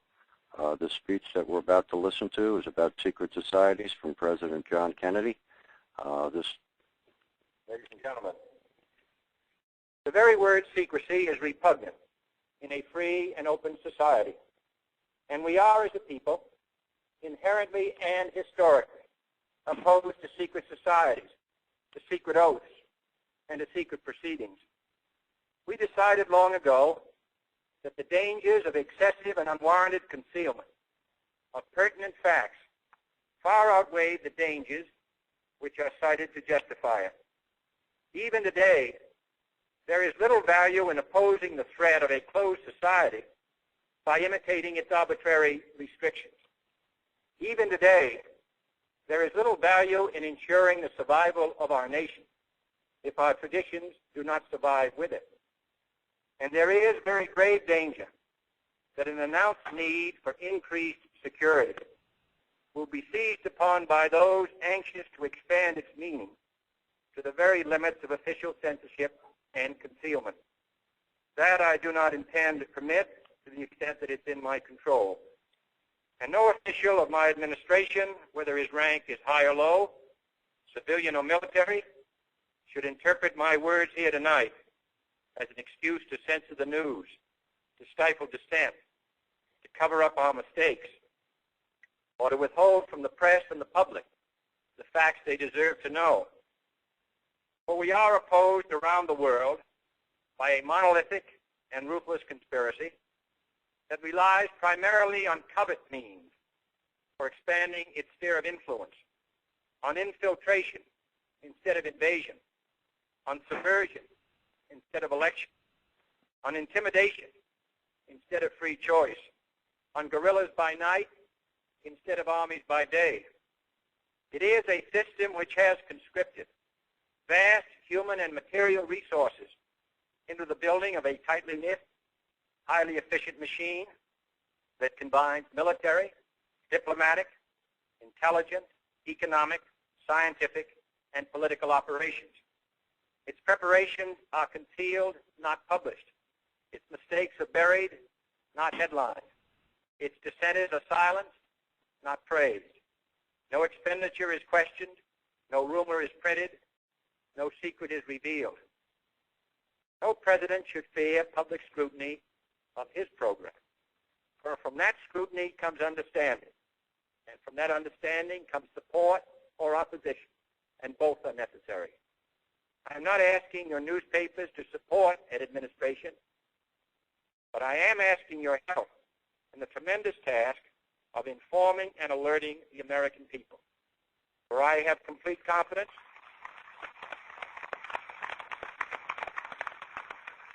in the response and dedication of our citizens whenever they are fully informed. I not only could not stifle controversy among your readers, I welcome it. This administration intends to be candid about its errors. For as a wise man once said, an error doesn't become a mistake until you refuse to correct it. We intend to accept full responsibility for our errors, and we expect you to point them out when we miss them. Without debate, without criticism, no administration and no country can succeed, and no republic can survive. That is why the Athenian lawmaker Solon decreed it a crime for any citizen to shrink from controversy. And that is why our press was protected by the First Amendment, the only business in America specifically protected by the Constitution, not primarily to amuse and entertain, not to emphasize the trivial and the sentimental, not to simply give the public what it wants, but to inform, to arouse, to reflect, to state our dangers and our opportunities, to indicate our crises and our choices, to lead, mold, educate, and sometimes even anger public opinion. This means greater coverage and analysis of international news, for it is no longer far away and foreign, but close at hand and local. It means greater attention to improved understanding of the news, as well as improved transmission. And it means, finally, that government at all levels must meet its obligation to provide you with the fullest possible information outside the narrowest limits of national security. So it is to the printing press, to the recorder of man's deeds, the keeper of his conscience, the courier of his news, that we look for strength and persistence, confident that with your help, the man will be what he was born to be, free and independent.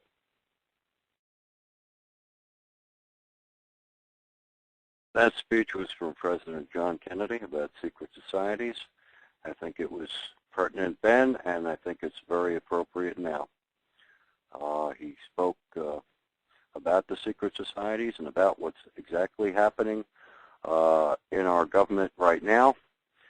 He had the foresight to see it then, and now, since the citizens of this country did not keep track of what was going on in our government, we have what we have today.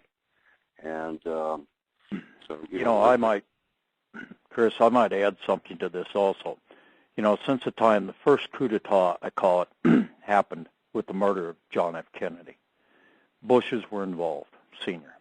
The second coup d'etat was George Herbert Walker Bush, once again, with Jimmy Carter supplying the Iranians with weapons in exchange for holding the hostages, involving many people that I'm aware of that were involved in flying him over there and putting him on that SR-71 and seeing to it that he got back to the United States to be at a meeting to deny that he paid Bani Sadr, the president of Iran, $40 million to hold the hostages.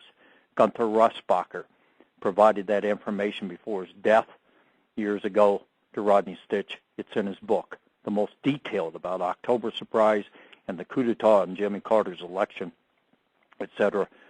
You can read in Defrauding America. The third coup d'etat happened during the election of 2000, where they stole the votes in several states, Tennessee, Florida, Missouri, and I forgot where it was. There was a fourth state. It's been, well, Florida was one of them, and that was the base of it. And it's been proven. And it's the first time ever in the history of the United States did a presidential election go to the Supreme Court. It's illegal. The Supreme Court justices were bribed and paid off. Jimmy Carter formed a grand jury. He had the right to do so. He's a former constitutional officer. Anybody that holds a position of the president or vice president of the United States is considered to be a constitutional officer. He was a former constitutional officer, therefore he got a grand jury immediately. They investigated. They found bribes and payoffs. Al Gore was the duly elected president of the United States in the year 2000. He has never served. His case, for history's sake, one day, I hope it is adjudicated. I hope one day it is adjudicated for Jimmy Carter as well. But this was the first time in the 2000 election. And I might add, I believe in Jesus Christ. He's my Savior, God Almighty. And I'll tell you something. I never saw anything like these pulpit goons, I call them, these so-called ministers and preachers, these radicals, just like they're evil. No Holy Spirit inside of them, no discernment of the Spirit, no understanding of who God really is. Pushed this evil George W. Bush, Knights Templar, devil worshiper, into office through the pulpit goons, which was illegal for them to tell their pulpit, their congregations to go vote for a president. It's supposed to be a separation of church and state when it comes to that. But they're just as, in my opinion, many of these pulpit goons is all they are. In there for money. Come on up here and let me pray for you. I'm all holy and righteous. Leave your check on the way out the door, and you might be one of the 144,000 raptured. I told many of those pulpit goons, I said, if there's 1 million ministers in the United States of America, and there's only going to be 144,000 raptured, that you keep pushing this end-time prophecy crap on people's heads, where do you fit in? If there's 1 million preachers in the country, and we got nearly 300 million people, and that's just in the United States, where do you fit in, pal? They didn't want to hear about George Bush and his satanic worship. They don't want to hear it because they're in the pulpit for money. And you're not to preach the Word of God for money. You don't take paychecks to preach the Word of God. So I got a very,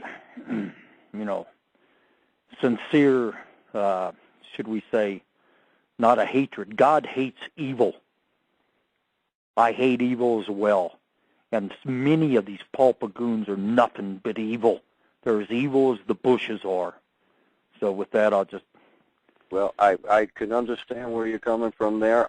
We have people on this call that are victims of crime in many different ways. There are people here that are victims of directed energy and mind control that is being put out by the government and by members of organized crime, and they are literally suffering at this very moment in time that we are on this radio show. I know that you're familiar with this type of activity as well. Our technology, yes. Comes out of Mobile, Alabama, for many of you that feel it in the middle of the night. It's E-Systems of Dallas, Texas. E-Systems is tied to Area 51, to the aliens, what they call the so-called aliens. Let me tell you something. I lived in Las Vegas, Nevada. I had the opportunity over a 6-year period of time to meet various scientists.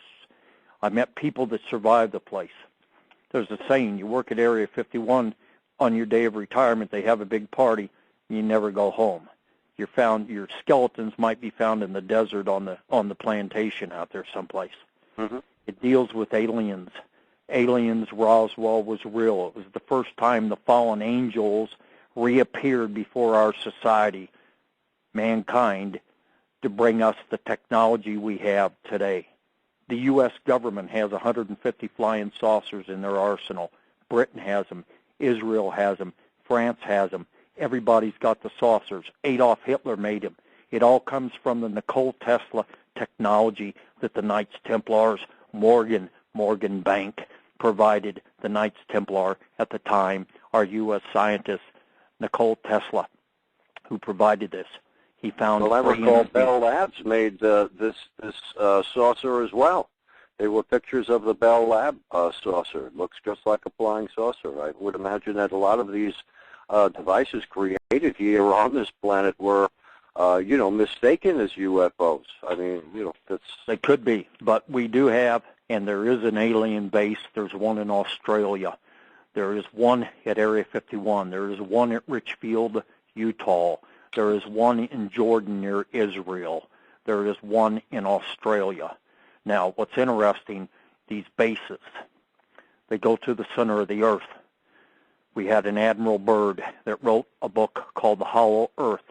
During World War II, he chased the Nazis because what happened was Tesla, Nikola Tesla, our scientist who worked with Einstein and worked with the one that Einstein and the one that created, electricity. What was his name? The light bulb, Edison. He worked with them. He was very famous. You can go to the Tesla Society in Colorado Springs. There's a museum there. He has his free energy machine. He found out by taking two pieces of round wood, turning them the opposite way by placing magnets on them, he could create free energy. We have that today. The U.S. government has free energy. They use it at various test sites. Even Area 51's got their own generation of technology.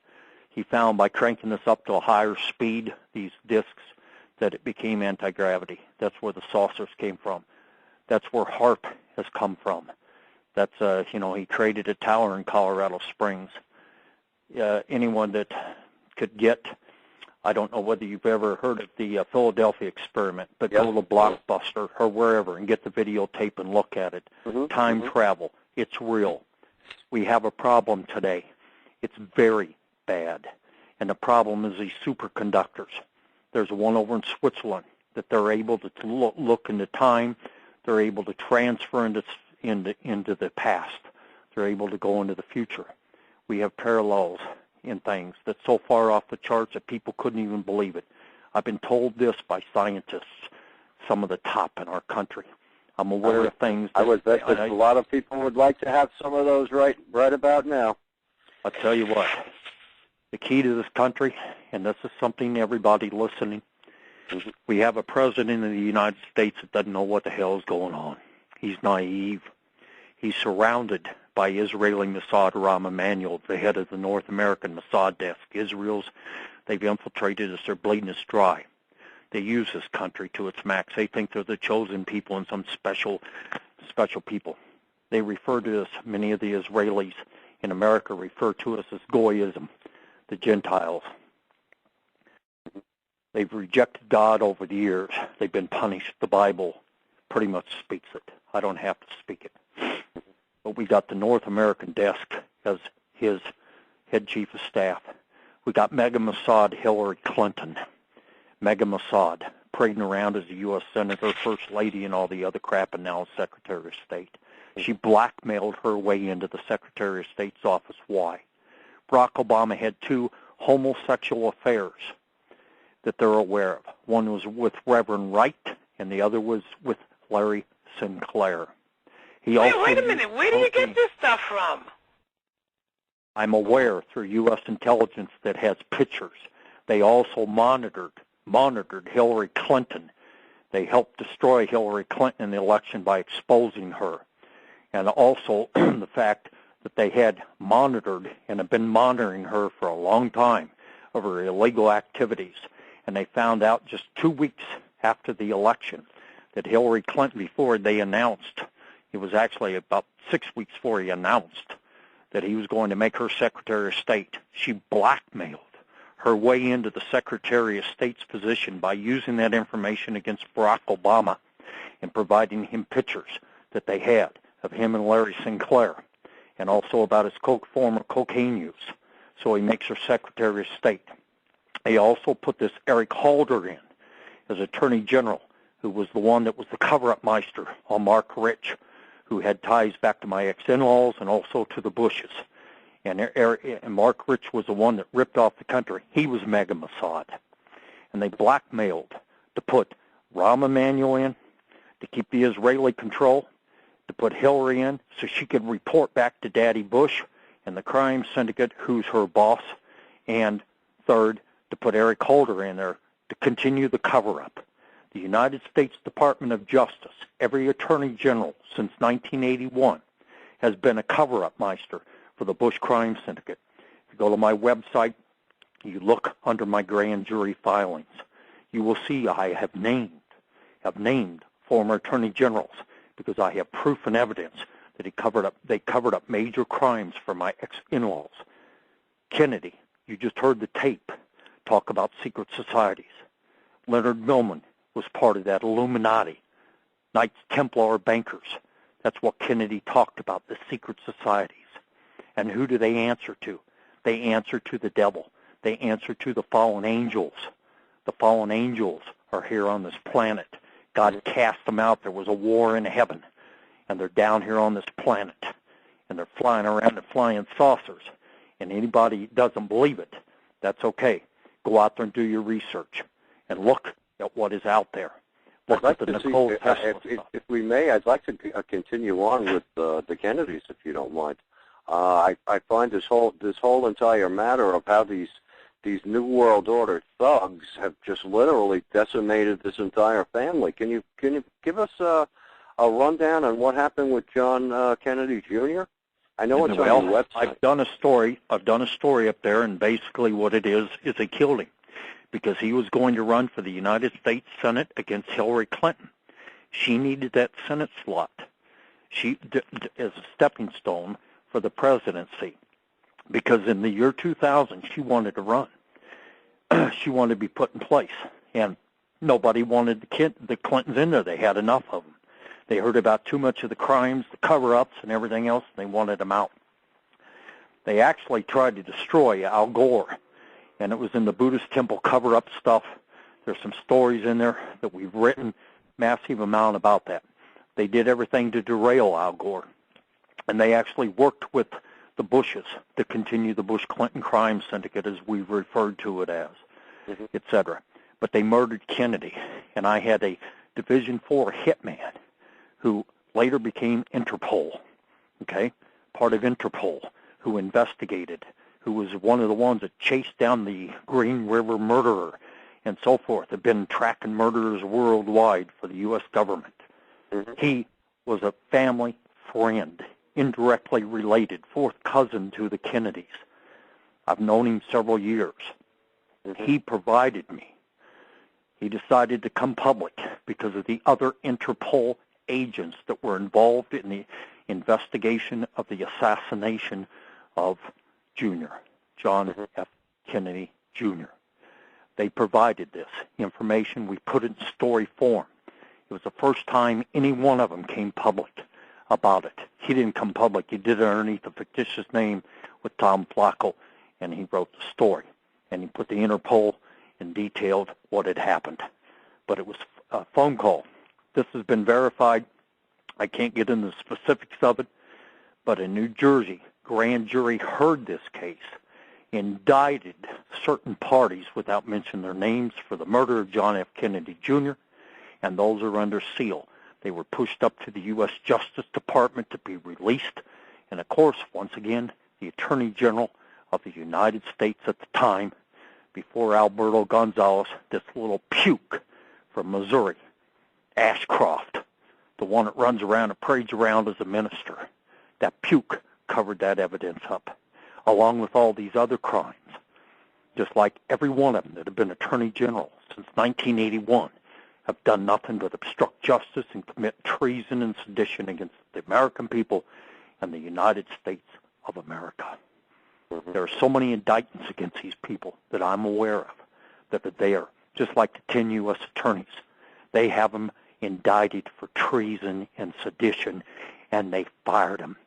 3 U.S. attorneys have been killed, and I have the stories up there on my front page of my website, reminded people just here a couple days ago, because Karl Rove has been subpoenaed. Nobody wants to talk about the 3 murdered U.S. attorneys.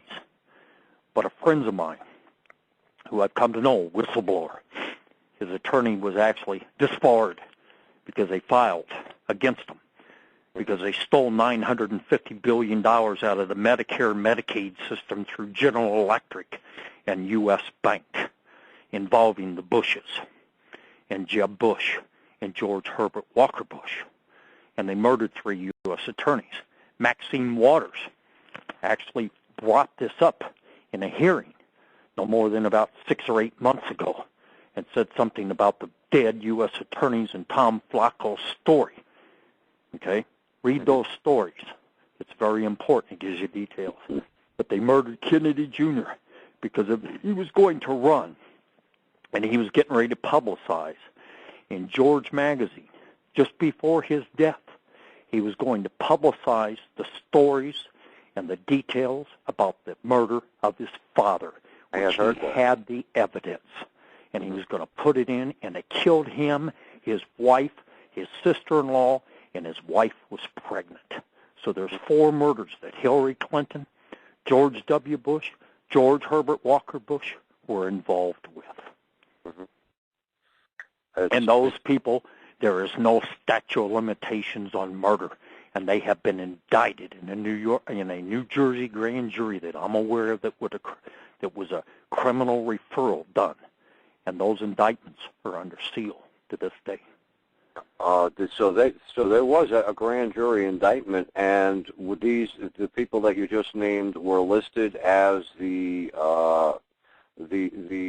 people responsible in that indictment? Yes, those and Micah Hariri of the Israeli Mossad, who's been involved in everything from Iran-Contra to everything else, that answers to some nutcase general that I forgot his name, that trying to think of it. It runs meth labs out of Ohio and Colorado and other places here in the United States, and provides money to spy on Americans and so forth from those operations of drugs. Well, it's something, because a lot of this, would you say a lot of this smuggling of drugs and all this money is the money that really goes unnoticed? It's not reported, obviously. So this is free flow money for these people to commit their crimes. Well, they took out let me tell you, when they had me imprisoned, in Denver, Colorado, and because of the exposure of Silverado Savings, of what I was involved with and others, and especially Pete Bruton and Time Magazine, there was so many I was the only really political prisoner at that detention center at the time, Federal Detention Center, which I might add again, the charges were dismissed after 10.5 months because they couldn't take me to trial because there was no evidence. There was no evidence. There wasn't any wrongdoing. Matter of fact, the phone calls after they tried to kill me are up on my internet site. If anybody goes to the left top column, scrolls down where it says Amanda Millman, my daughter, Amanda Webb. If they click on there, scroll down and listen to the conversation between Leonard Millman and myself, see if there's any death threats in there. All I ever did was said, I will expose you. I told him, he says, what do you want? I said, I want to see my daughter. That's all I want. And I'll quit exposing you. That's what they locked me up over. But the deal is, I'm losing track. It's getting late. I'm losing track of my thought here. Well, we were talking about these criminals with the Kennedys. We were talking about people who are doing these drug smuggling. The drug smuggling. People don't understand when you've been out there. I just want to elaborate here for a second. People out there who are targets for as long as Stu has been, and as long as myself and some other people out there, there is a lot of stress associated with being a target.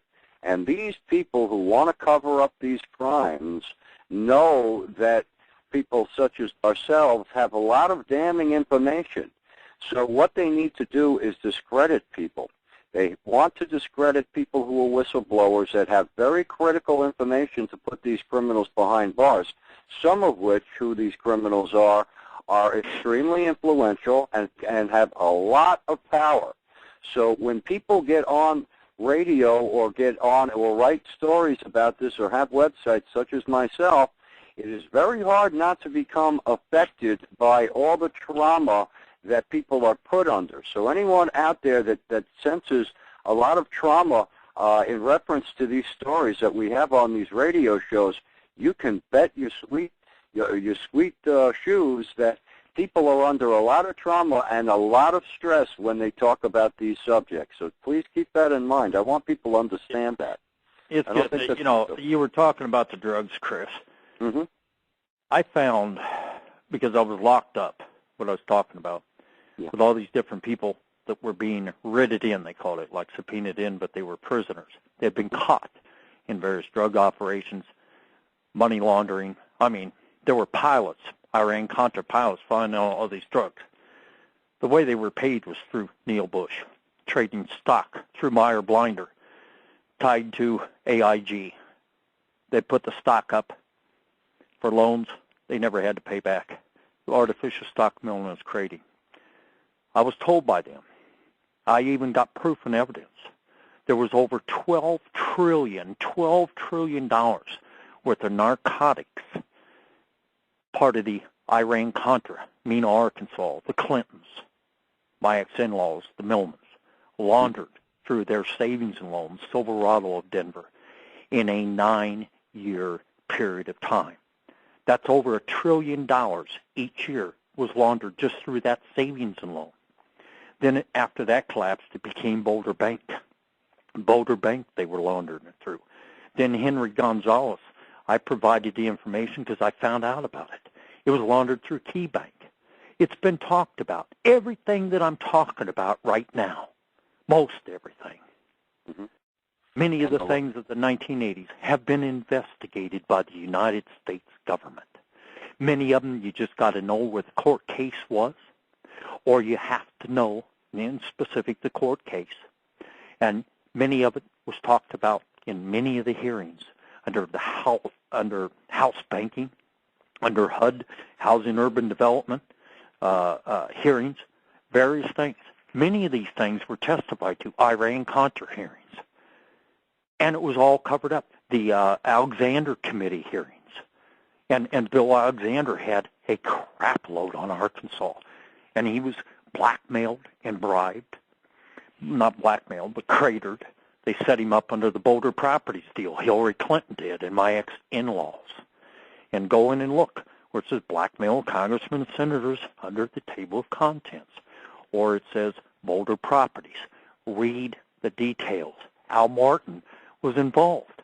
And these were supposedly real estate investments that were set up and designed to crater congressmen, to blackmail them. Those that they couldn't just take a paycheck in and pay them, or they couldn't set them up with kids, or they couldn't set them up, take pictures of them because they were faithful to their wives, so they weren't bending their secretaries over the desk where they could get pictures.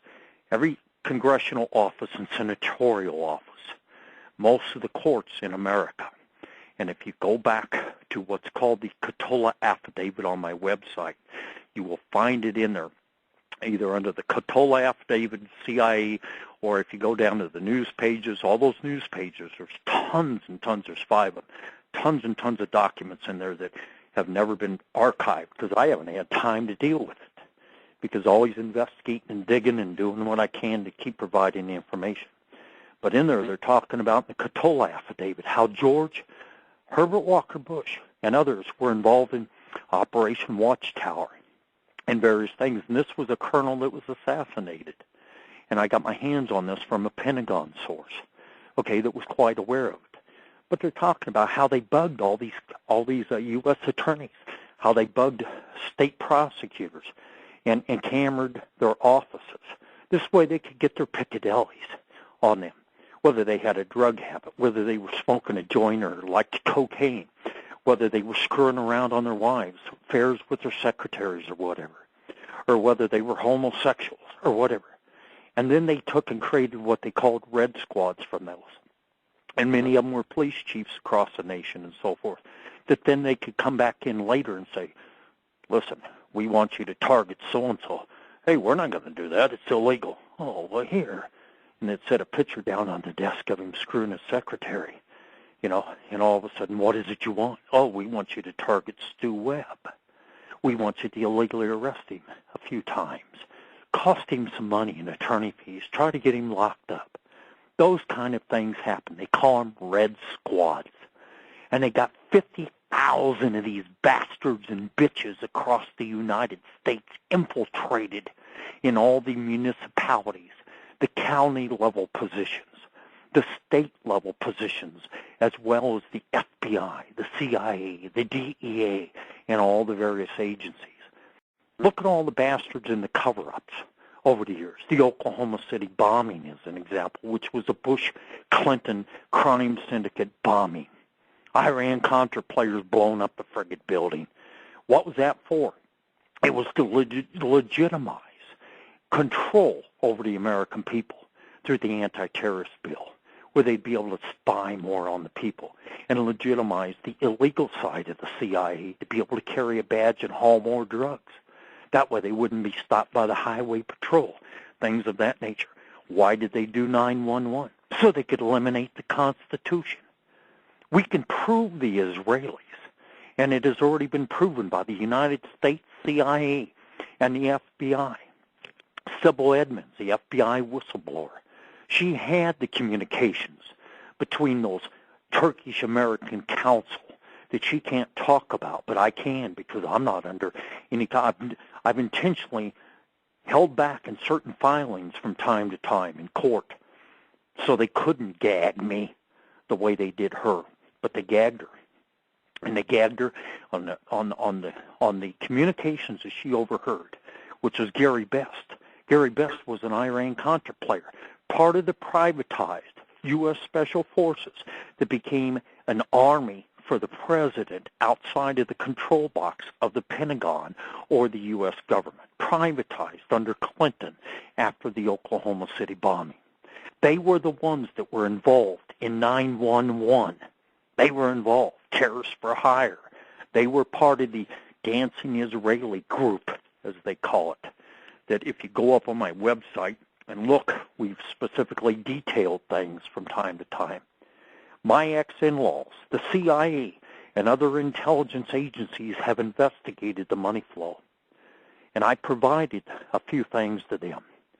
One of the things they found out was the Waymark Foundation out of Las Vegas, Nevada, that tied to a guy named Isley Webb Bush something brokerage firm, okay, out of Reno and Las Vegas, Nevada. Isley has a farm in Gresham, Oregon. He's part of the Templars. He's satanic. That's where they have these little Bush Cheney hunting trips where they take kids out. And they strip these kids down. They go out and hunt the kids, molest the kids, pedophiles. Sometimes they kill the kids. Sometimes they'll let the kids go. Nutty stuff, off-the-charts satanic crap that most people couldn't even believe. But Webb Bush and them, there was money that flowed out of Silverado to Morgan, from there to the Bahamas, from there to the Isle of Jersey. Part of this trail is mentioned in the book, The Mafia, CIA, and George Bush, because I gave it to him, to the Cabolian Trust at the Isle of Jersey and the Isle of Man. John Dix of Denver, Colorado, that was part of the Millman crime syndicate, part of it. It flowed from there to Switzerland. It flowed from there to Swiss Bancorp, to Canute at Swiss Bancorp and Volksbank in Basel, Switzerland. Then it flowed back into Mena, Arkansas through Hillary Clinton, Jackson Stevens, went to Hong Kong from the Isle of Jersey. Part of it, or the trail that went from the Isle of Man, Isle of Jersey, went to Hong Kong, then back to Hillary Clinton, then back to Denver, Colorado, in the form of foreign trusts, for they wouldn't have to pay income tax as foreign trusts. This was drug money that was being laundered. So a lot of the money is sent out over to these offshore accounts, and they play the shelf game with it? Foreign trust. Remember the Japanese buying up America supposedly in the 1980s? That was them. And it was the Hillary Clinton side with Jackson Stevens of Little Rock, Arkansas, the money flow. She was creating the limited partnerships for my former in-laws and for the Bushes. She was part of that. Her husband was hauling the drugs in to Mena, Arkansas, and that money was going up to M&L in Denver, Colorado, and Silverado at Neil Bush. Now, the trail that went to Switzerland, the Swiss Bank Corp, and the Volksbank. And there was a third bank that tied to an old Nazi that was tied to Prescott Bush and Adolf Hitler, who's now dead. That trail went back to Isley at Gresham, Oregon. The pedophile who had the brokerage firm, he set up through Gwendolyn Waymark, Mossad bitch. That money was set up in Waymark Foundation. Waymark Foundation then was turned over to the control of Millman's goon at AIG Insurance, Hank Greenberg. Greenberg Tar Rig Law Firm, where Jack Abramoff, who was blackmailing the Congress and the Senate with whorehouses in Washington. Those stories and details are up there on my website in the right column. Scroll down the top stories. They're in there about Abramoff's sex rings at the different hotels. We detailed it. That money. Scandal. That was a big scandal out in the regular media too, wasn't it? Mm-hmm. And Abramoff lied to the jury. He went to jail for 9 months. Gets out. He lied. We turn around. Friends of mine nailed his butt over it, and they stuck him back in for a while longer. I think he's got 4 years this time. When he gets out again, 4 years, he's going to be banged back in again. Yeah. But here's the deal: is that money that went to the Hank Greenberg of AIG Insurance, Millman Stooge tied to Meyer Blinder, Pine Street Securities, Blinder Robinson, the world's largest penny stock brokerage that collapsed in 1990, robbed people of hundreds of millions of dollars. Okay, that was part of the Mark Rich deal. The Clintons pardoned Mark Rich. Ties in Isley, ties in all of them, ties in Greenberg, the whole bit.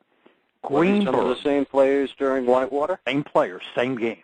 Mm-hmm. Greenberg at AIG had the Greenberg Tar Rig Law Firm where Abramoff was working. Greenberg and Abramoff paid the terrorist who was part of the flight center out of Boca Raton, Florida. Comes back to Boca Raton in the Florida Flight School. Muhammad Atta, the one they found the passport. You know, no bodies, no rings, no nothing. Death Ray hit it, the whole bit. But here's the guy that represented George Bush.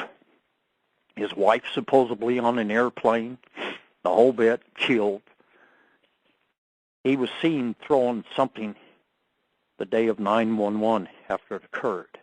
That was the attorney, I forgot his name, that represented George Bush at the Supreme Court to become president of the United States. He threw Muhammad Atta's passport in there that was singed around the edges.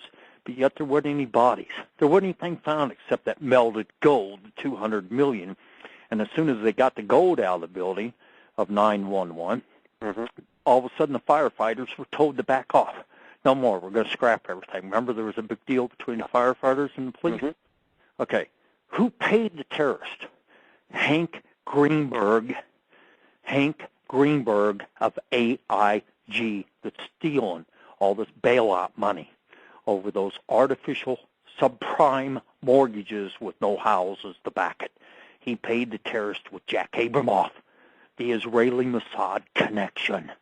Greenberg Tar Rig is the law firm being used to cover up everything, and all the widows and all the orphans and everybody that has tried to get their money in settlements over their families, and all the money that was raised that was all stolen.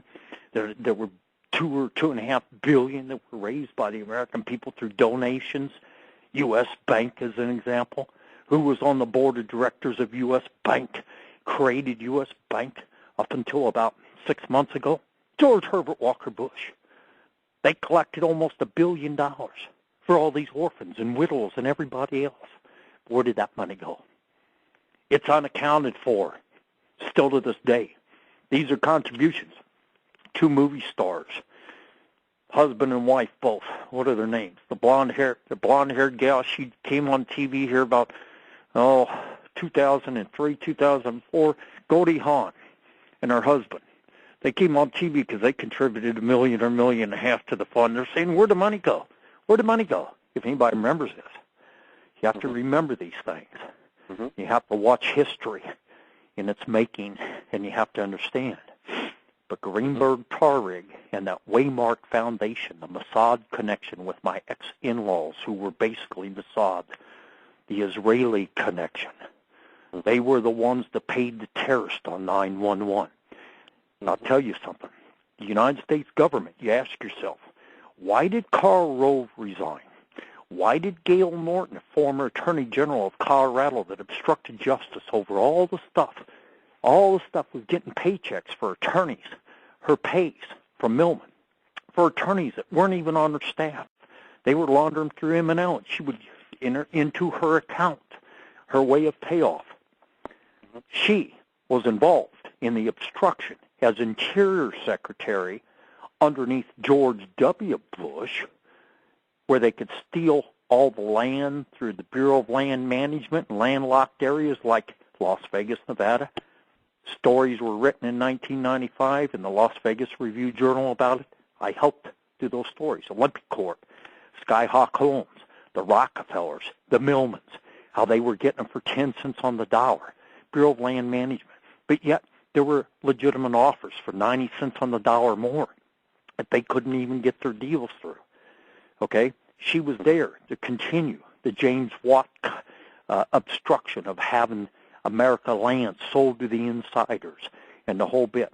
But Gail Norton was involved in what was called the Suncoast Casino, the Indians' casino ship, where they paid Muhammad Atta $1 million that night he got in winnings. That's how they paid him off, okay? And it came through Greenberg tar rig. And Jeb Bush killed Gus, whatever his name was, that owned that cruise ship. When he found out that that $1 million went across the table, here he is an Indian, found out about it. And Gail Norton, I can't get into the specifics of it because I was told not to sit on it. But she had to go before a grand jury over this. Suddenly she resigns. Karl Rove resigns. Harriet Myers resigns. I'm just wondering here. I'm just wondering at this point. Resigned. There's so much. Why did they resign? One point, and then I'll stop. Sure. Why did they all resign? They were under indictment, sealed indictments that have never been released, so therefore they could no longer hold their position within the United States government. Where's the Attorney General releasing those? We got a Mossad stooge, McCoskey or whatever his name was the one after Gonzalez. Yeah. Edward Mukasey, Attorney General. Yes, McCasey. Yeah. That's the problem in America. We have no Justice Department. And now they got Eric Holder coming in, the stooge that helped pardon Mark Rich that was stealing all the money from investors years ago that the Clintons pardoned. Right. I think I would like to ask a question about this because this is a never-ending stream of corruption, and I'm very glad that you're discussing all of this with us. I'd like to ask your opinion about solution. Having all this knowledge, having inside information, knowing a lot of people who are, who live up to their oaths, who have sworn to be agents or people, in America that do go by their oaths and are patriot Americans, I consider them to be, or some people may call them whistleblowers or what have you. In your honest opinion, what type of activity would it take to, turn the situation around? Do you feel that the people who you're speaking with, number one, will they step up to the plate in the correct arena? And number two, what steps really need to be taken here to expose some of these criminals and really get them locked up? It's fairly easy. But it takes money. I myself, they keep you budsterized, it's called. Bush calls it budsters. An arena, budsters, the broke, useless, and depressed. He says, George Herbert Walker Bush, his famous statement. He says, as long as we keep enough food on their table, a roof over their head, he says, a car in their driveway, gas in their gas tank to come to and from our businesses that we've supplied them with a job. He says, we can keep the budsters at bay, the American people. He has said it repeatedly. He carries around a book about his New World Order and his plans, George Herbert Walker Bush does, on how America is going to be mapped out, what cities will grow and what cities will fly by night, and how population control, chemtrails, spraying us, all the other crap they're doing. Nutcases. They're satanic. The solution is, without a Justice Department, the only way to do it is to file against them. And you have to have jurisdiction to do it. I'm going to file soon, whether I can get the American people behind me or not. I'm going to file. I did not have attorneys. Nobody would do it. I've interviewed dozens and dozens of attorneys for 24 years. Mm-hmm. Attorneys, I want $250,000 to step up to the plate. I had a guy in Las Vegas. They give him, suddenly he comes down with MS, all the symptoms of multiple sclerosis, because he represented me in a case where Ted Gunderson, FBI Division No. 5 stooge, was trying to jail me on behalf of the Bushes. Suddenly he comes down with MS. He was going to represent me. He says, Stu, you come up with $50,000. He was the first to ever say that. I had somebody out of Chicago willing to put up the money who financed the exposure of the Oklahoma City building and the book. He was a multimillionaire. He had 2 high-rises. Mm-hmm. Within 6 months, he was dead of cancer. This is what they do to people. He was going to put up the money. Mm-hmm. So I'm without the financier. I'm without the attorney. Right. That was in the old, I call it the old days. Mm-hmm. Prior to that, I was hearing numbers of $250,000. I've even heard up to $500,000. I've had attorneys look at me and say, I wouldn't represent you. I'll end up dead. I've had dozens of those people. I've had the Jerry Spencers of the world say, there's no way. Those types. I now have former U.S. attorneys. I have others that are willing to do it. They said, Stu, we'll get behind you on this. It's time, because it is time. We are at a point now to where when they saw Bush take many attorneys across this land, good, honest people, some of them, I call most attorneys shysters, which they are, the thieves. They're like these pulpagoons are thieves. But I've had attorneys tell me less than 4 years ago, agreed to do it. Matter of fact, we had a meeting. I don't want to say where I was, but we sat down. Other attorneys were brought in for that meeting by those attorneys, etc. We had a meeting. I don't even want to discuss how many people were there. I mapped out what I had. I have the money trail for $16 trillion that Leonard Millman stole from the United States of America, plus the narcotics money laundering. It is in hardcore assets. Malls of America is an example of the narcotics money. 500,000 apartment units stolen from the United States of America. Those are 2 examples. Are you with me? Yeah, I'm listening. Okay. I thought for a second we were cut off because I heard a click. No, what's happening is I've noticed that other people, too, have been losing the telephone call for some reason. I don't know if there's probably something not going want on. this information out because of what I've detailed here. I can prove. I have grand jury filings that are legal with a case number. Very few people can get that. That judge allowed it to happen because he saw too much obstruction. Actually kicked the judge off the bench after me testifying in a grand jury room in Wyoming before Judge Brenner in 1995. Then they had killed his daughter previously, and then they made an attempt on him. I won't get into details. But anyway, the point is, under perjury, let me have my grand jury. They won't do it. Nobody will allow it. But these attorneys, for the first time after they see Bush stealing the election for the Supreme Court, other things, there's been an attitude among people within the law profession, the jurists, they call them. Mm-hmm. They're willing to take them on for the first time. I need 20 grand to do it. I don't have 20 grand. I need 20 grand as a cushion. And as it's been said, and I'll state it right up front, I got a deal up on my website. It says Whistleblower Fund. Go read it. Flacco wrote about it. Mm-hmm. In the bottom, I cut and paste part of the suit, just a little bit, to let people know who's the target. My ex-wife, my ex-father-in-law, who's dead.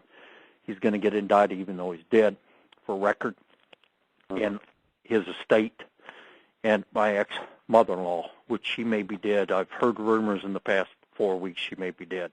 But still, It's what they took from the American people, and that's $16 trillion. It can be put back in the U.S. Treasury under the key TAM laws.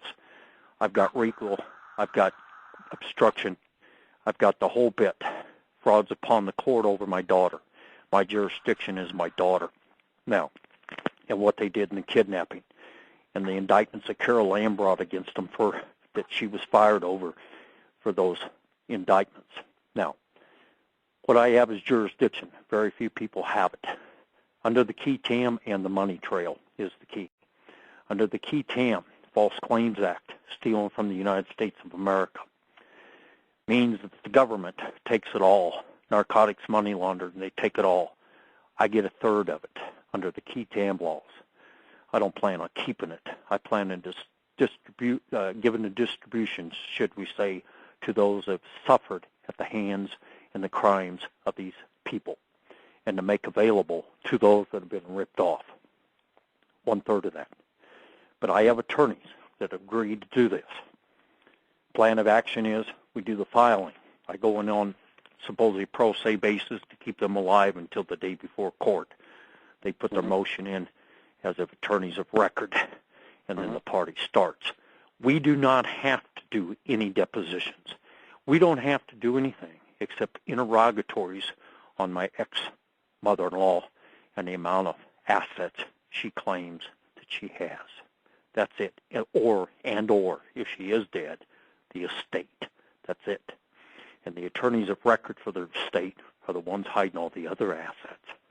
And they'll have to provide that up. That means I can be in court in 6 to 9 months. If people look under that whistleblower launches legal fund, you will see in there unnamed co-conspirators, or named, not named, I think it was worded by the attorneys, unnamed at this time in this suit, George W. Bush, George Herbert Walker Bush, Jeb Bush, Neil Bush, Bill Clinton, Hillary Clinton, and it names others, and then others unnamed. They will be brought in later into the suit. They figure it will take 12 to 16 trials, and it could take 4 to 6 years before they get them all and put them all in jail. We got former U.S. attorneys that, pardon the expression, ladies, they got a hard-on for the Bush Clinton crime syndicate. They want justice brought against these people. Now, it can be done outside of the control box of the Department of Justice, the Attorney General, and Eric Holder, the future cover-up meister that they're getting ready to put in office. So there's where I'm at today. If American people get behind me, here's what I'm going to do. They gift to me. They donate to me. I'll give them 10 or 20 times their money back. All we need right now is 20 grand to start the party. And it's time for me to start the party. It's time for me to go after them. In the first round, first court hearing, I'm bringing in 12 top intelligence officers who will testify with evidence against my in-laws. It moves into the FBI. Then it moves in their cover-up. Then it moves right into the Bushes and the Clintons. And they get brought to justice.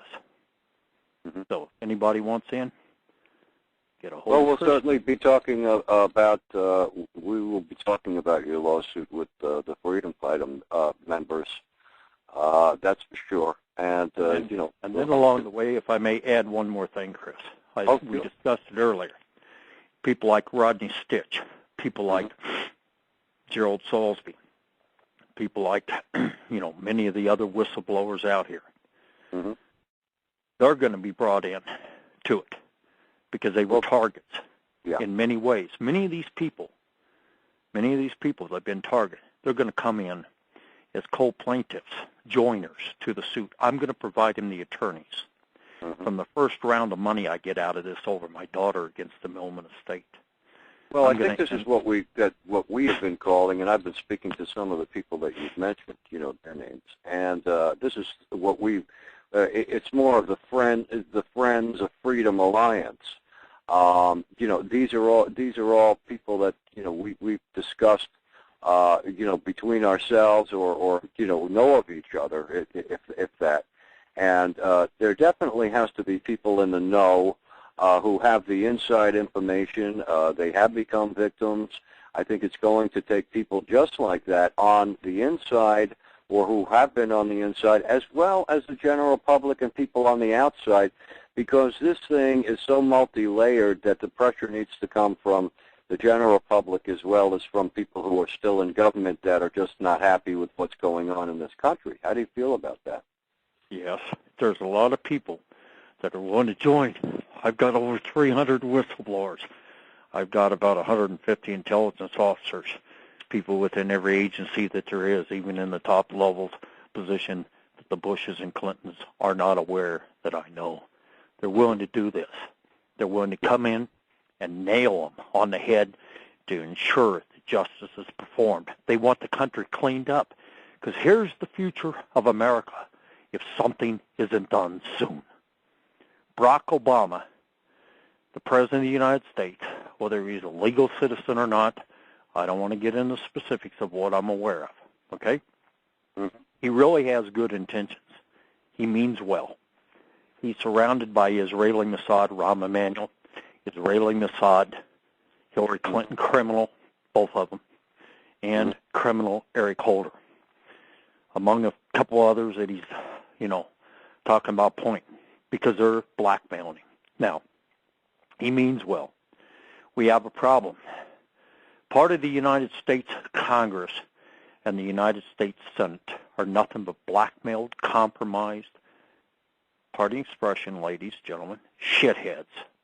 That's the best way to describe it. I could give other words, but I won't. I think it's the proper word for them. They're compromised, blackmailed, bribed. They got bank accounts. Arlen Specter has $100 million in Swiss accounts, and I have those account numbers. There's no Justice Department to take them to. We got to do it through another means. That's a RICO, false claims. That's treason and sedition. Look at what I've named in my suit, just patched it in from the suit itself without giving away too much of what is going to be done. Mm-hmm. Three-quarters of what's up there today that were elected have stayed in office. Mm-hmm. I find something very interesting in the Constitution of the United States. It says that they are to serve up to two terms, and then go back to their jurisdiction. That tells me, like the President of the United States, 2 terms. Tells me maybe the Congress and Senate, if someone really analyzes the Constitution, they can only serve 2 terms as a senator or 2 terms as a congressman. Maybe I'm wrong. Maybe we need a guy like Jonathan Turley to analyze that in the future if we ever get to that point, and keep this career criminal politicians out of office. But there are so many within the government, within the Congress and Senate. It's the control box over everything. The Bushes, Daddy Bush, has compromised, blackmailed them with their Piccadillys over the years so heavily. Mm-hmm. I mean, you could take the list, and it's 70, 80% strong. We've gotten a few in the past 2 elections in there that are fairly honest people. They come up and try to do something. They can't do anything. You take people that have tried over the years. One that last to remember was Paul Wellstone. They killed him because he was gonna start going after him. They killed him 4 years ago or 6 years ago or whatever. 6 years ago, I believe, in a plane crash out of Minnesota. Mm-hmm. I dealt with him. Other people that I know dealt with him. Those that have tried over the years, just look at John Conyers. He subpoenas Rove.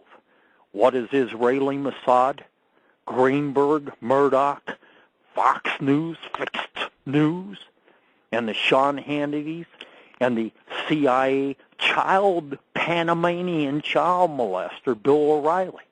Look at my website. Bill, baby, sue me. Let me take you to court. I got witnesses. Let me take you. I'll countersue you and take you to court and prove you're a child molester. Panamanian whorehouse is why he was a national broadcaster. He was working a CIA operation in Central America molesting kids. And a child whorehouse, 12 to 15-year-olds.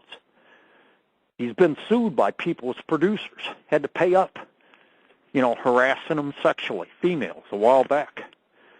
They got those people. What did they say in the past night with former exposure Geraldo Rivera, which I really respected him in the past. He actually did things for me. His producer, Sharon Churcher, exposing George Herbert Walker Bush's Fitzgerald, Jennifer Fitzgerald, his girlfriend of many years when he was president. He exposed on him. Now it can be told for me years ago. Now what does he come out and say tonight on Bill O'Reilly? John Conyers, who's House Judiciary, who's subpoenaing Karl Rove, has to appear on Monday. If he doesn't, they're going to arrest him. They're going to hold him and detain him for not appearing, and then they're going to, until he decides that he wants to come appear, he's going to sit in jail cell. What do they do tonight on Fox News? The Rupert Murdoch Greenberg is his real name, cover-up meister, that my ex-in-law, Leonard Millman, financed his news network, Fox News. What do they put out tonight? John Conyers' wife has now a lawsuit against her. She took $100,000 commissions on some kind of contract illegally. It was all over Bill O'Reilly, Mr. CIA, the spin doctor that has been the mouthpiece that helped create the illegal war in Iraq through public opinion, which there weren't any weapons of mass destruction. They wanted to get rid of Saddam Hussein because he had a hit on George Herbert Walker Bush. And Bush had one on him. So the first thing they do, what? We go in and take him out. And they did. Create an illegal war. For what? Their oil would kill him. Same time, we grab all their oil. And we rebuild their country. Through who? Cheney and Halliburton and George W. Or George Herbert Walker, once again. Now, they target anybody that comes against them. Target them. I've been a target for years. I'm going to get targeted over my lawsuit. I know that. And I'm prepared for that. And I'm prepared to stay low until the day comes that I can walk in that courtroom. But I'm just telling you, this Congress and the Senate, so many of them are compromised. So many of them have taken too much money over the years, too much crap. We got to get rid of them. They're a major problem. Barack Obama means well.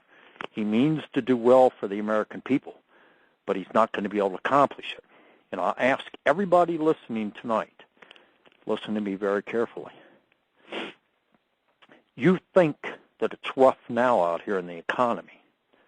I know what's going to happen to the economy if we don't turn this thing around very rapidly. And I know what's going to happen. Take American Express as an example. They're basically belly up. They recently appointed a black person to run American Express. Where's American Express headquarters at? Denver, Colorado, 3900 Mexico Avenue, the Silverado building. Millman, Bush Sr., American Express Company, Citicorp, U.S. Bank, Bank of America, Key Bank, Bank One. It goes on and on and on with these people. They control. They're the Federal Reserve. Now, why did they allow Barack Obama to get in? Okay? Why didn't they whack him? That's a good question. That's a very good question. What happens to every major city just before it goes belly up? Look at Detroit. Look at different things that have gone on over the years. Bankrupt. The crap's going to hit the fan. Just before something bellies up, what do? They put a black in, or they put a woman in, a minority, to run it. Then they can blame it on the minority. Why, they're in the back door, shorting the stock, just like Silverado, just before it collapses. What do? They go and short the stock, so when the thing tanks, they're making a ton of money on the other side. Off of Wall Street. Every time something gets ready to crater, because they're the ones involved in cratering it, they're the ones involved in stealing all the money. Barack Obama is going to be blamed for what the Bushes and the Clintons have done to this country. This country is going to tank. Maybe not our defenses. And they've tried to do that because they've tried to bring us into what's going to be what they refer as a global economy, a one world order, new world order government. the Knights Templars want, which is parallel in their satanic belief and their satanic prophecies of their satanic Bible, their devil Bible, that is similar to what the Christians believe of New World Order, end-time prophecies. They're the ones pushing it. And then you got these pulp goons that play right along with them. Oh, end times, we're in the end times, we're in the end times. They're as bad as these Satanists are, pushing their agenda to bring about their New World Order. You have to look at the pyramid on the back of the dollar bill, the Federal Reserve's dollar bill, a little pyramid with the all-seeing eye. And look at what it means. The all-seeing eye is Lucifer. There's a space between that all-seeing eye. The next level in the top of that pyramid are the stones. That's the Knights Templar bankers. What President John F. Kennedy, slain president, said. What did he say? Secret societies. That's what he was talking about. Well, and you brought up earlier. His predecessor spoke about the military-industrial complex as well. Yes. So they both knew that this was a problem, and that's why they decided to make this public. They were so in fear of what was happening on the inside that they just about, well, at least Eisenhower, he used it during his farewell address. Kennedy did not. He was using that speech right before he went out to Dallas. I mean, it wasn't very much prior to his going to Dallas and being assassinated. Because he had discovered it, found out about it, knew what was going on, and he was going to eliminate the problem, and they killed him. Mm-hmm. Mm-hmm. There's many of us and very few of them. Well, that's what we have in our favor is the numbers game. We far outnumber these people. They have a lot of control on the inside. They have a lot of money and power, but we have the masses. And trying to navigate in a corrupted system is like trying to walk through a minefield.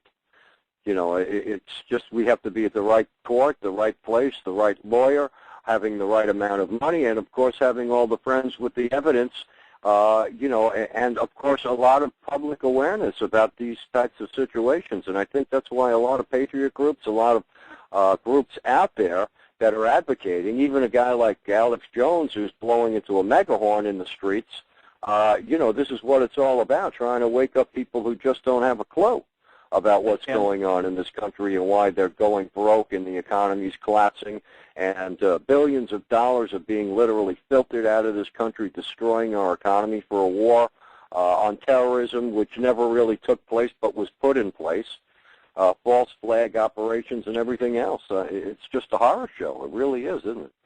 It is a horror show. And the only way it's going to be stopped is the people themselves. And it's not just getting behind. And Barack Obama means well. But the problem is he's controlled around him. Just like I'm aware through U.S. intelligence that the President of the United States, the President of France, Sarkozy, made 4 phone calls trying to reach Barack Obama the other day. It's in our posting upon breaking news, one of the latest postings. He had 4 phone calls. Hillary Clinton blocked those phone calls. He was unaware of those phone calls. And I'm not going to tell you how they finally got to him, but they finally got to him to let him know these phone calls were made. Mm-hmm. Now, these are the kind of things that are going on, and it's going to continue going on. And these Bushes are controlling him. And they got Hillary Clinton right in there in the cabinet where they can hear everything and know everything going on. They got Rahm Emanuel right there knowing everything that's going on for the Israeli side of it along with Hillary. So they can control. It's all about this New World Order. It's got to be stopped. Well, I found it very ironic that she was on this call tonight. I find it very ironic. They picked up from Division 5, Mark Holslaw, FBI, counterintelligence, of the FBI, the dirty ones, go around targeting patriots and patriotic Americans all the time. I've been on their list for 20-some-odd years. They were the ones that tried to anthrax me or did anthrax me back in 1995. I can prove it. He will, for attempted murder, be punished for it, along with all the targeting. And I can prove it without a problem. They have a problem with me. And I got a hard-on for them, every one of them. And I'm going to win the situation, whether they like it or not. But the American people are going to be hurt. They're going to be hurt very shortly if we don't do something now about it, and we don't get on the action. And I mean action against these people. And we outnumber them, unless people want to have a revolution, and I'm not advocating that.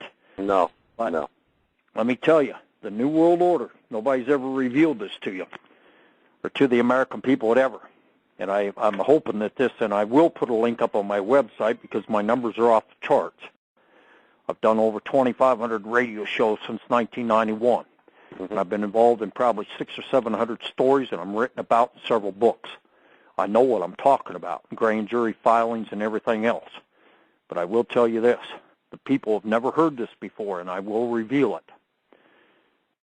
The headquarters for the Illuminati New World Order is in the Appalachian Mountains. It runs from Kentucky up the northern part, I think it's up into, New York. It runs up to Virginia.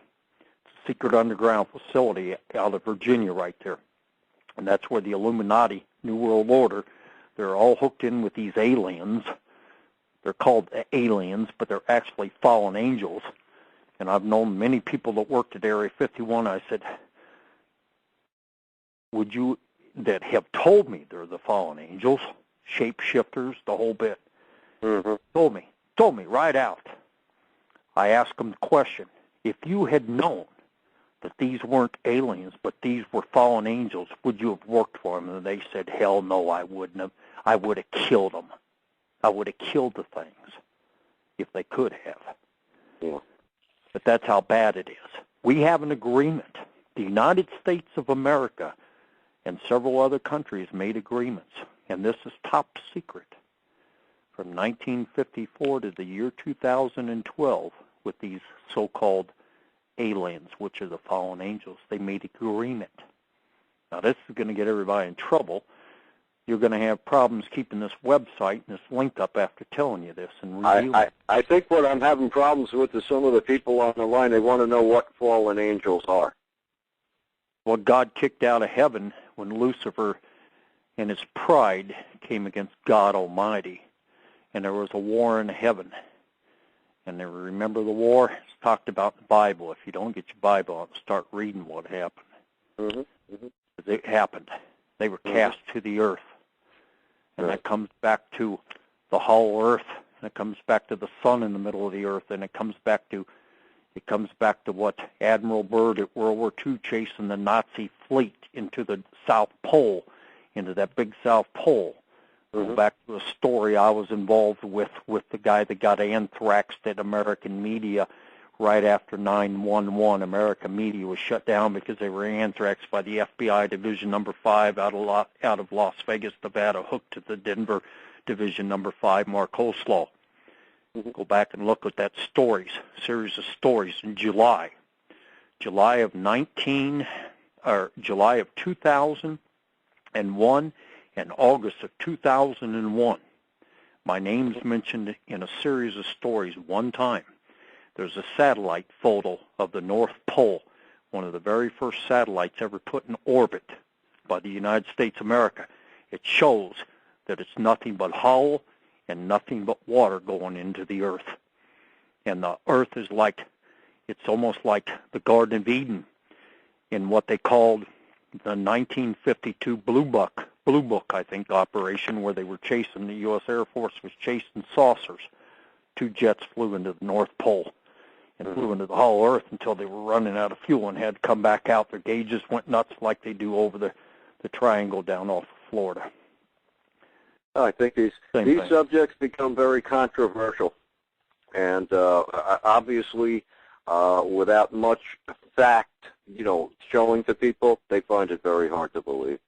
If they go back to Admiral Byrd's book and the filing he did in testimony under secret before the United States Congress, which has already been released under archives, and they were to dig that out.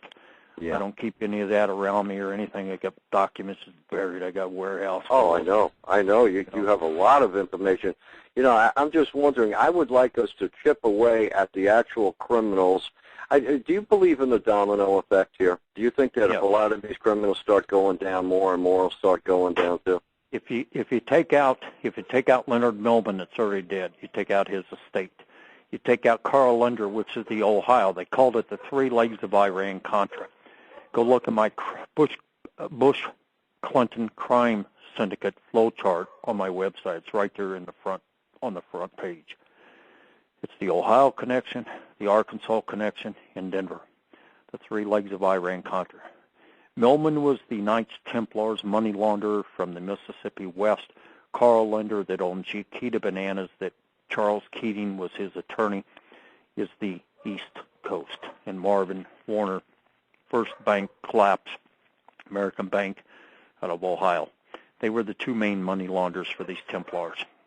Mm-hmm. And it all connects up, and AIG connects up with Henry Kissinger, Millman, Carl Linder, the whole bit. The world's largest insurance corporation based on fraud, breaking insurance companies through artificial loans and everything else that they were doing back then, taking them over. If you take the Templars and you pick them off in America and take their assets from them, you get us free of that. And that's the key. It's the whole key behind it is going after the top and taking out the next level. Well, how about grabbing the Federal Reserve first and putting it back where it belongs? Right now, the United States of America, as a result of the Anti-Terrorist Task Force Group and the exposure of these artificial mortgages that they were not expecting to get hit with, never dreamed in their entire years that this would come to a head, we now own, the United States of America owns 70% of basically the Federal Reserve in America right now. And if the rest of the bailout comes, we'll own it at 100%. But the American people are going to eat those assets, and why should we be taken over? We should just sign an executive order, implement President Kennedy's executive order that exterminated the Federal Reserve in America and blow its pretty dead off. It's still on the books. They could do it any time they want to. Mm-hmm. All it takes is Barack Obama to give the order to do it. Mm-hmm. And if enough heat, people should take and start pumping as much as they can in a way of emails. Go on the White House website where it says contact. Start putting that information in. Go to Joe Biden. He's really, they kind of control him, the Israelis. But go in there and start putting the pressure on. Start putting the pressure on the Congress and Senate. Look, in the New World Order, there's 100 Templar bankers. They call them the American Templars, the European Templars, and the Oriental Templars. Those are the Templar bankers controlling central bank worldwide, the Federal Reserve, basically. Underneath that structure are 10,000 at the very top. These are major corporate executives of their corporations. Millman had so many corporations, multi-top-level development, real estate, etc. Xerox Corp. I mean, the list is so phenomenal. People couldn't even believe how deep this one guy and his Templar crime syndicate, but they're all intertwined. And then you take the Templars in America. They revolve them on what they call the Council of 13. But the head of the council is the head of the Hedron, the head rabbi in Israel, Anzor ben Shuri. They're all bloodsuckers, evil, devil worshippers, but they got all the, and just like the Pope, the current Pope is one of the Templar bankers. So they keep everybody at bay. They keep the Christians at bay. They keep the Israel or the Jewish faith at bay. They keep the Christian faith at bay. It's part of the game. Yeah, they've infiltrated the religious sects, and they're trying to hold people down through the religion as well as through other means. Mm-hmm. And it's all, well, I'll just pray enough and God will take care of it. Well, yes, prayer works. It's very effective. And if enough people, if, the faith of a mustard seed can move a mountain, okay? Yes. Mm-hmm. Okay? Yep. But we're up against such evil, and people don't realize it. And they have no idea because they have never experienced the evil. I have, and I can tell you something that happened to me that's so far off the charts, nobody would ever believe it. But I've seen the devil. I've seen the goat-headed demon Baphomet after Millman did his human sacrifice and sent him after me. And I closed my eyes and said, in the name of Jesus Christ and by the blood of Jesus, I command you out of here now, Satan. And God threw him right through the front door. It was bizarre. It was off the charts. And I'll never forget that. So I know God's real. And the things he's done for me are real. And if enough people prayed, we could break the demonic stranglehold off this country if enough people had enough faith. But most Christians, oh, I'm a Christian. Oh, I'll just pray about it and won't do anything about it. Without works, your faith is dead. You got to get out there and do something about it. You got to fight the evil. You got to expose the evil. God hates evil. Oh, we shouldn't hate people. You can hate evil. God hates evil. So you can hate evil and despise evil. That's my belief. That's one. I think there's plenty of them that we've seen out there. I think there's plenty of them that we've seen out there, Stu. I think they walk on two legs. You know, we've seen this many times. You look in their eyes, and they got death in their eyes, and their acts are just total evil. They are. No doubt. We're going to have to end the actual show, but I'd like you, if you would, to stick around. I want to open up the phones. I'm sure there's some people out here that have questions tonight. I will be happy to. Okay, that's terrific. I'm going to stop the recording now. I want to say this is Freedom Fighters for America. We will be having another show next Friday night, so please come back and stay tuned. Thank you very much, and thank you, Mr. Stew Webb, for your interview tonight. Okay, hold on one second. Thank you very much for having me.